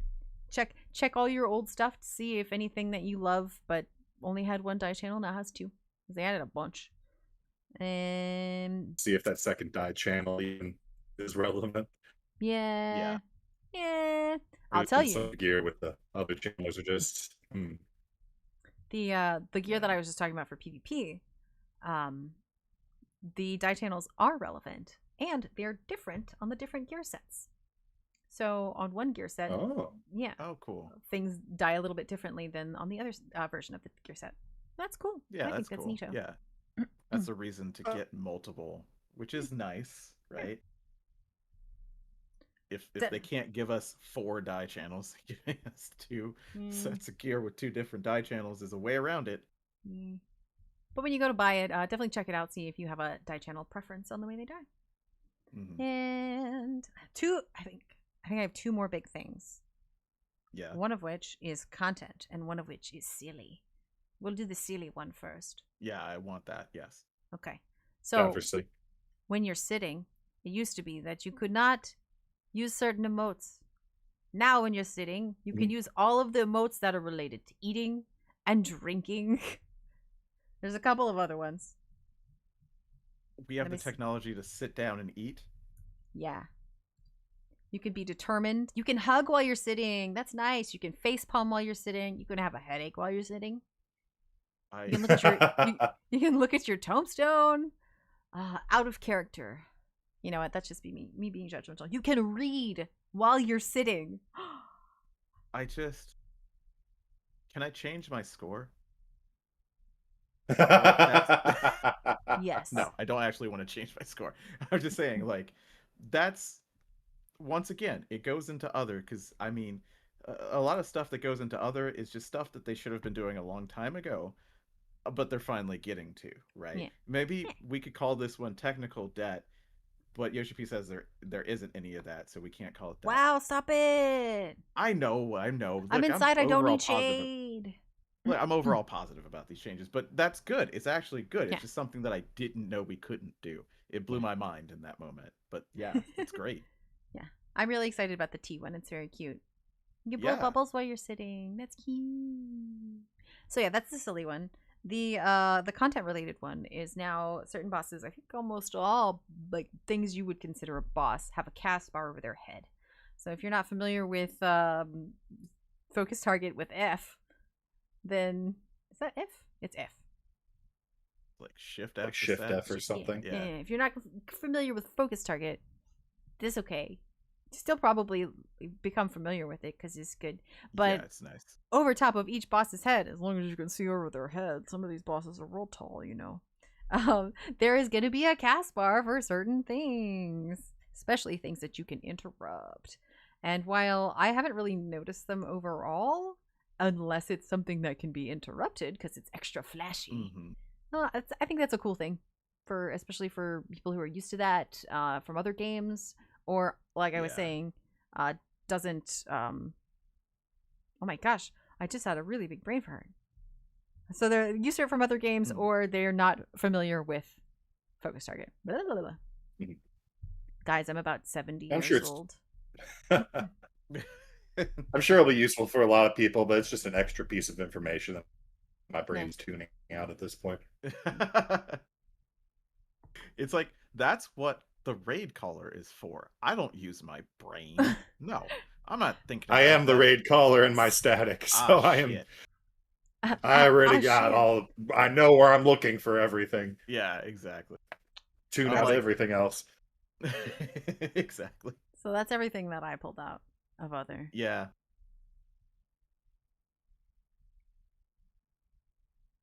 Nothing. Okay. That's just. Yeah. Okay. All right. Okay. I think that's it. Yeah. All right. Well, let's look what Fusion has to say. Yeah. Oh, he's mad that there's an NPC in Juno that has an Ohat and Shintoto staff, and they didn't upgrade the graphics for. So the graphics for them are pretty, but the player models for those pieces didn't get upgraded for us. No, that is interesting. I guess I know why that would be. Maybe they haven't finished it in all ways, so they're like, we could throw it on an NPC, but we cannot give it to you because it's not up to our snuff. But then again, that would denote some sort of they didn't get it ready in time. Maybe, yeah, I get why that would kind of grind your gears. It was probably just not on the schedule and they didn't think about it, which is not necessarily an excuse, but probably just how it went. Yep. Let's see, what else? Fusion also doesn't do maps. You guys should do maps. They're fun. They're a fun time with friends. Yeah. The weird thing to say for being an MMO player, but I'm not a fan of grindy content. Maps aren't grindy. Doing the same thing over and over. I mean, they're not any more grindy than going to raid. That is true. And there's little silly stuff in between. There's little surprises in between. It's a little random, yeah. And you get more rewards. Not necessarily like as good rewards, but you get more rewards just like all the time thrown at you. I don't know. I think it's fun. If I had more fun with the combat, I would love to do it because, it's kind of zany and things come up and, so I think that once again, the content is great, the way you interact with it. And that's the only reason, because I'm always bored out of my mind doing it. And I'm like, I could be doing anything else, but it does get you stuff in the game. So I'm always of two minds about it. Right. But yeah, it is good to see, right? Like, I love that they have a new map style that I will eventually get to. Fusion is also upset about t-shirts. Right, the t-shirts that were in broken. one of his C poses, the shirt clips through his arm, which is sad. Also, there was a tweet about a male Makote looking pregnant with the shirt on, I guess. I don't know if you guys know this, but male Makote stand a real dumb way. They do. And so that's probably why they need to fix those fucking hands. Yeah, those hands. I don't know. Oh, we're just talking about hands all the time this time. That's true. It's been a very hand-focused Hands-on was last time. Oh, he also noticed that Machinist got some buffs and says it's about time. So he's on board with you over there, I guess. All right, I'll turn this other thingy on. Fusion score after all of those things I mentioned is a 2. My score after all those things I mentioned, partially just because there was actually other stuff to talk about this time, and partially because they finally delivered on efforts as far as Viera ears. Yeah, it's a 4. I also am really happy about some of the gear that was given to Fizz Range specifically this time. So this is personal bias because Fizz Range, I feel, often gets screwed over as far as dancer aesthetic, and that did not happen this time. So I'm pleased, and also I want a gimme cat. So for all of these things, yes, gimme cat. For all of these things and more, I have awarded you with a 4. Yoshi P, here you go. Thank you for the gear.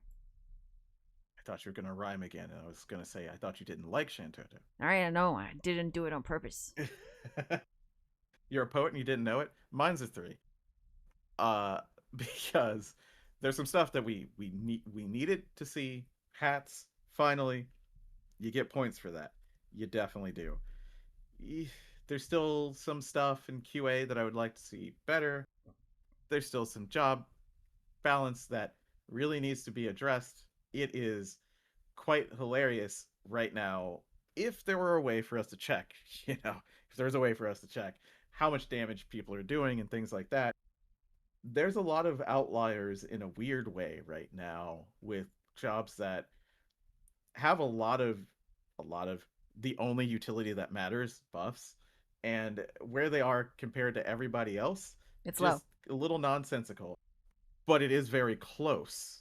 Everybody's close, so we're not wow currently, and I kid you not, because this is funny. There's a Discord that shut down because they're so unhappy with the way that their job was balanced. Holy hell. I'm not kidding. I am not kidding. They shut down temporarily because they're like, Blizzard, we hate the way that this is. And the people are of two minds about it because it's a little bit performative because, that's probably going to be addressed. Maybe. I don't know WoW balance as much as I used to. But also, it's quite funny. There's a whole lot of memes and other Discords going, taking the piss, right, with that. But we're not there, and I'm appreciative of that. That's a 3. Please talk to me more, Yoshi P, about the jobs and what you want to do in 8.0. Please try and get these things like chat bubbles a little bit earlier, right?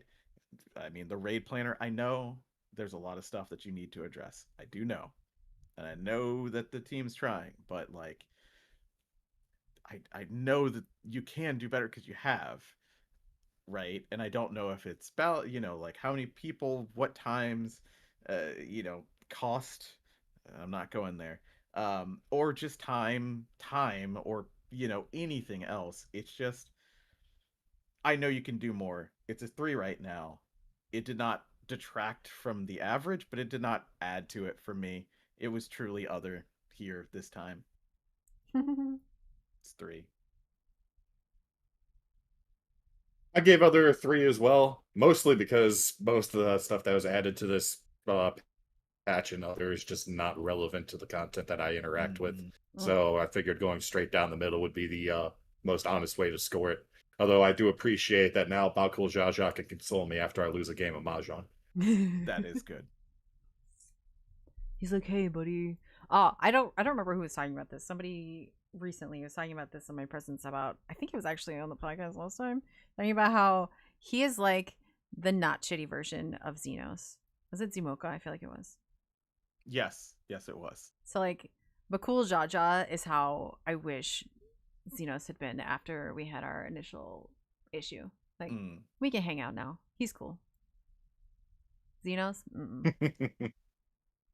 Yeah, Xenos was just struggling with an existential crisis. My daddy hates me. He picked an answer. Yeah. To all of my children. Yeah. All right. So that puts our final other score at 12 of 20. And now, overall, roll, please. I gotta find I'm not doing it. The button.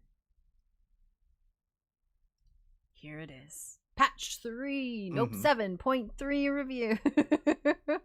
3, damn. 3.7 review. Back to Heaven's Word. Let's go. Main scenario 14, dungeon 15, trial 14, raid 14, other 12, for a total of 69 of 100.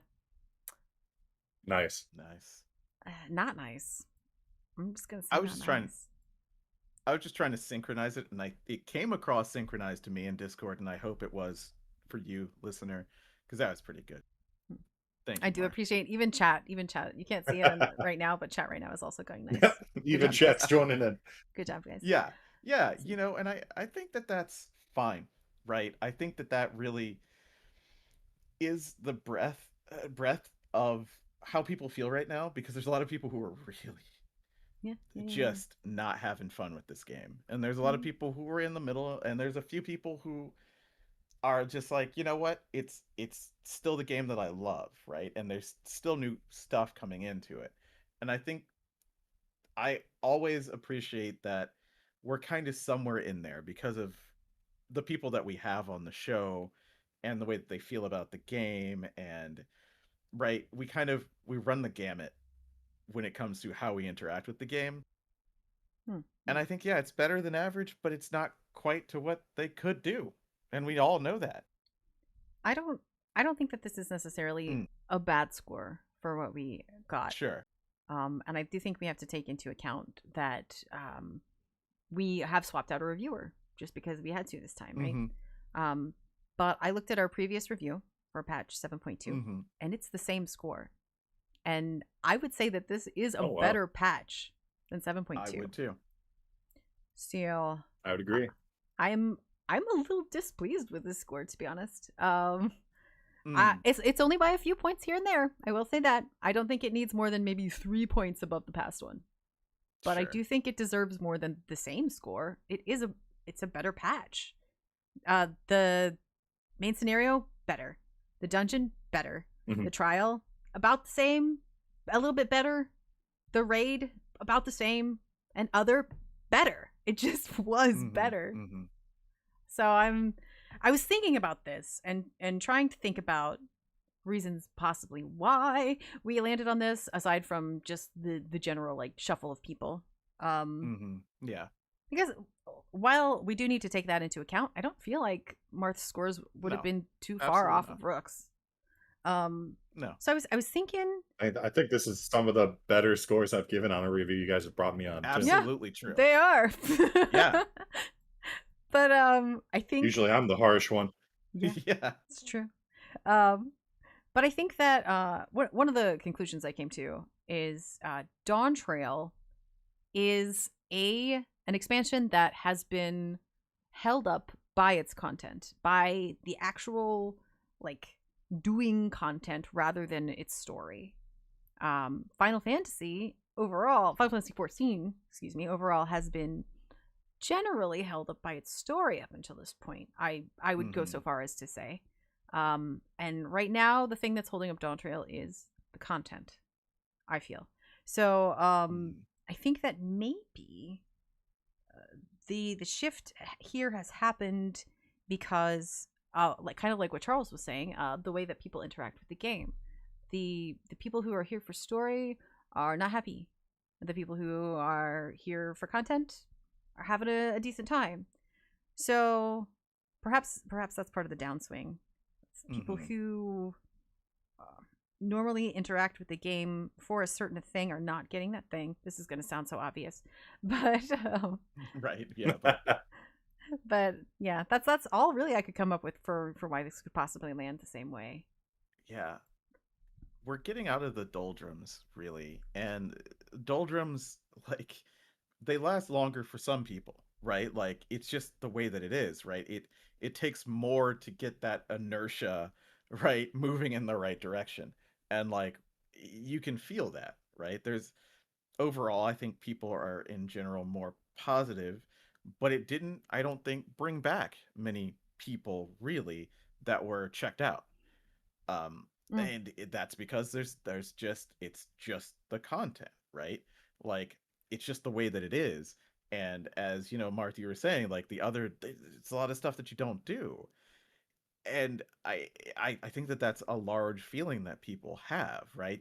There's a lot of people who are going, oh great, the fights are better, harder, but that's not what I want out of them. But there's people who want that, there's the job thing where a lot of people don't feel like it's going the right direction, and some people are like, I don't really care as long as the content's good or the story's good. I think that you're right, and I think that just coming out of the doldrums after Dawntrail, which I think is inarguable, I don't think that anyone can say that there wasn't, at least in the feeling of the community, maybe not personally, but just this dip, just noticeable feeling of we want more, or we want something slightly different, and I think it's just going to take a little bit. Which is unfortunate because this is the climax of Dawntrail, right? You would want it to be on the high note, and I think we're still just climbing out of it. And we really need to see a lot about 7.4, right, and 8.0 to really get people to feel like they're getting out of that. I don't think that our review is too far outside of that, but I do think it's heavily affected by it. But everybody who's playing is right now. Yeah. But yes, that's all I could really come up with. I don't know that we landed on quite a fair score, or maybe last patch's score should have been lower. I don't know, right? It's tough to think, right? That's the interesting thing about reviewing patches. Go ahead. I was just going to say, you can't judge one patch against another until the other patch actually comes out. So Yep. Right. Yeah, and I think it's a great exercise, and I know we'll do it before 8.0 to just kind of review this and review it against the Endwalker, right? The the Shadowbringers kind of feel. I don't think we need to go all the way as far back as Stormblood, but just see how we were feeling. I mean, we could. It's more content, so that's fine. Here, listen. While I was out at the ridiculous thing in Costa del Sol, I saw a shout. I read a shout that said, "Fight lady, dumb fight lady, fights for their nation against a technologically advanced invader and learns about themselves along the way." What am I describing? Yeah, fair. Yeah, that's definitely right. That is both Leeson and Wuklamot, and it kind of is. It rhymes. Yeah. I've heard people comparing Dawntrail to Stormblood constantly since Dawntrail came out. That's actually I wasn't the first playing time when I've heard Stormblood was current, but yeah. Yeah. Because Stormblood 2, from what I understand, the general opinion on is it's a more content forward than story forward. Yes. Expansion as well. Exactly. Yeah, you're right. Yeah. I don't. I don't know if I agree to the extent of what we've seen here. I think that Stormblood had a better story. It was also just jumbled.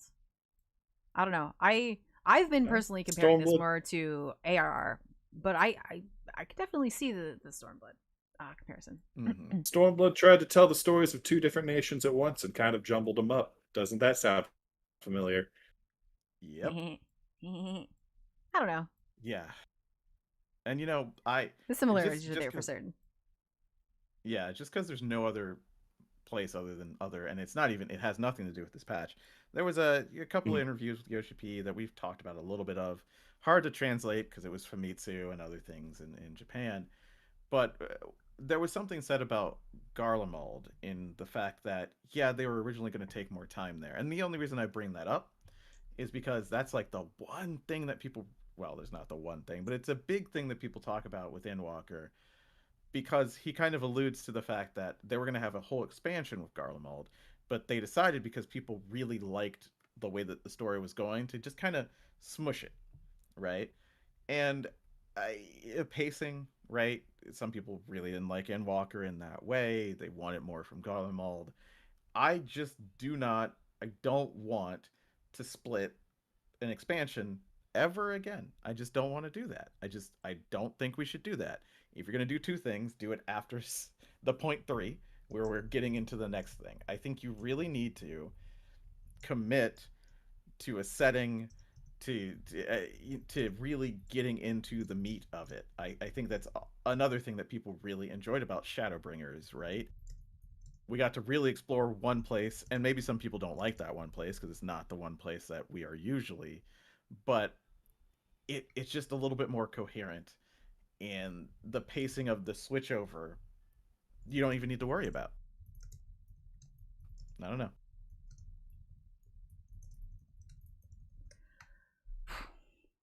I don't know. I never know. I still have all my limbs. They didn't, come in here and chop off any of my fingers for playing this game, so I'm not dissatisfied. Yeah. I'm mostly satisfied now that we're at the end of Dawntrail. Not the best expansion, but it's not the end of the world like some people have been making it out to be. Exactly. And it's just like Yoshi P said, like, they know that this is a starting point. They're trying, but when you start something fresh, it is a struggle. You end up with anime generals with the, oh my gosh, I don't even want to talk about what's her face, crazy Olivia. Gaius is my my dead husband. Gross. Ugh. Guys, look at ARR. It's not great. Yeah, maybe we didn't need a full Garlemald expansion. Tis a silly place. Tis a silly place. At least we have little baby ghoul Jaw. He's a cutie patootie and he can't do anything wrong. True. And we didn't talk about him at all. Sort of sword fighter. Yeah, we did. And he rules an entire nation now. Yeah. He was like, "Oh, I wish I'd have been there, but I'm only 4, so I couldn't really do anything." It's okay. You're only 4. He's probably like 6. Yeah, but he's gonna be holding 3 swords. So we got right? Samurai, 1 sword. We got Viper, 2 sword. I don't want him to have 3 swords. Melee, 3 sword. I'm just telling you right now. I'm just telling you. It's math. Listen, the last guy who had 3 swords, we had to fight at the end of the universe. I don't want him to have 3 swords. Okay, sure. I get why you would say Next class is just Xenos. Hey. Yeah, resonant. Maybe. There you go. Roronoru Goloja. That's a lot of syllables. Yeah, I was, yep, Zoro. Absolutely.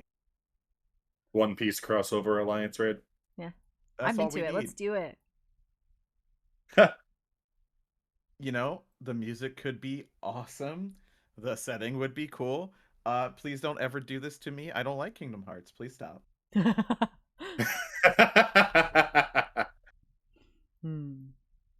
right. Well, I think that's it. That's the patch. That's the game. That's the show. That's the show. Let's see. I sometimes do stuff on the internet. Will this button work? It might. It did. All right. I do stuff on the internet every other Saturday here on Aetheryte Radio. If you want to talk to me on Twitter, I might look there when I have to post for Aetheryte Radio. It's Anidra_A. If you want to talk to me on Blue Sky, more likely to look there. It's just Anidra. Twitch. I've said twice now that every day I get closer to streaming on Strawberry Bob. For some Marvel Rivals. Right now I have guilt at not doing chores. I almost streamed yesterday, but I was like, I can't. I have to do chores. I have to be an adult. So blame. So what you're saying is it's closer than ever. Yeah, it's closer than ever. Like I was gonna hit the stream button and then I was like, ugh, I have to vacuum. So blame dust. The thing that we sometimes do but have been lazy about because real life exists and people have to travel sometimes. Plus the word, one the number, shut the word, with underscores on Twitch and no underscores on YouTube. It's our D&D channel where, well, it's our tabletop RPG channel where we have a couple games where we pretend to be other characters and, you know, play tabletop RPG. And then we have one show called Plus One Shoot the Shit where we shoot the shit about tabletop RPGs. Charles, what are you gonna do with that? Yeah, so at some point, and it won't be this Friday because that's past, and it won't be the upcoming Friday because I will not be able to, but at some point soon we're gonna talk about Draw Steel because it is out and we want to talk about it because it's cool and It's we good. should talk about it and then It's also fun. play it. Yes. Soon, maybe within 2 weeks. I hope so. We'll see. But if that was also to get me to start talking about where you can find me, that is here and only here. And that place, like I said, when I have time to do that, which hopefully will be soon, one day in the future. You can also find me on Blue Sky. I don't really talk there. You can talk to me. That's cool. I would respond. You can talk to me here. Like, we love getting those questions asked for Aetheryte Radio. But that's it for me. What about you, Marth? Mostly you can just find me over on Gamer Escape, where I'm your wonderful managing editor and handling all the reviews. Make sure you check out our reviews. I don't really exist on socials because I kind of fell off of social over the past few years. I stream occasionally on my own profile here on Twitch, twitch.tv/FireMarth. It's been a hot minute since I've done that too, but maybe one day I'll do it again. I looked yesterday. I was like, should I include Twitch? And you were like, no, just Blue Sky. It's like, oh, it's been a year. Yeah, maybe not. I haven't streamed on my Twitch in I think like 8-9 months. Yeah. So I'd love to get back into it. I just haven't had the energy. Do you play Marvel Rivals?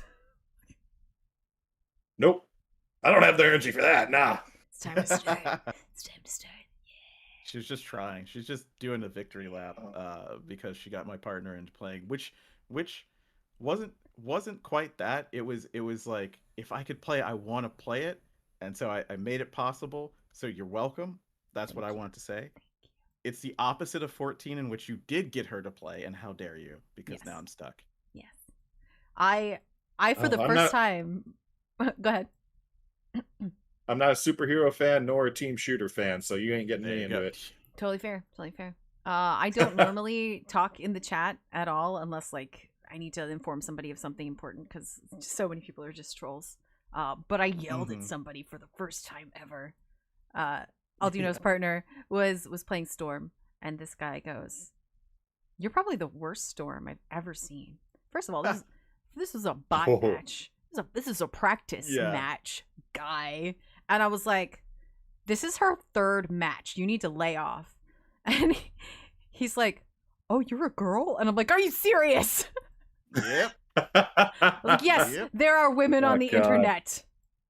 He's like, "Oh, you're playing Jeff. I like that." I'm like, "I don't need your approval." And that's why you don't interact with people in chat, because half of the time you get, "Oh, you're a girl?" Ugh.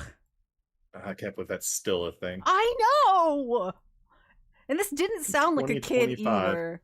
This didn't sound like a child either. Ugh. Yeah. Ugh. Be nice to people, especially in bot matches. It's literally called practice. Maybe they're bad because they're practicing. Ugh. No, couldn't be. Anyway, I try not to yell at people, but if I ever stream, maybe I'll yell at people. I think that would be pretty entertaining. Anyway, there's contact information for the rest of the website. If you want to email us, smooth transition. Yeah, you can do so at aetheryteradio@gamerescape.com.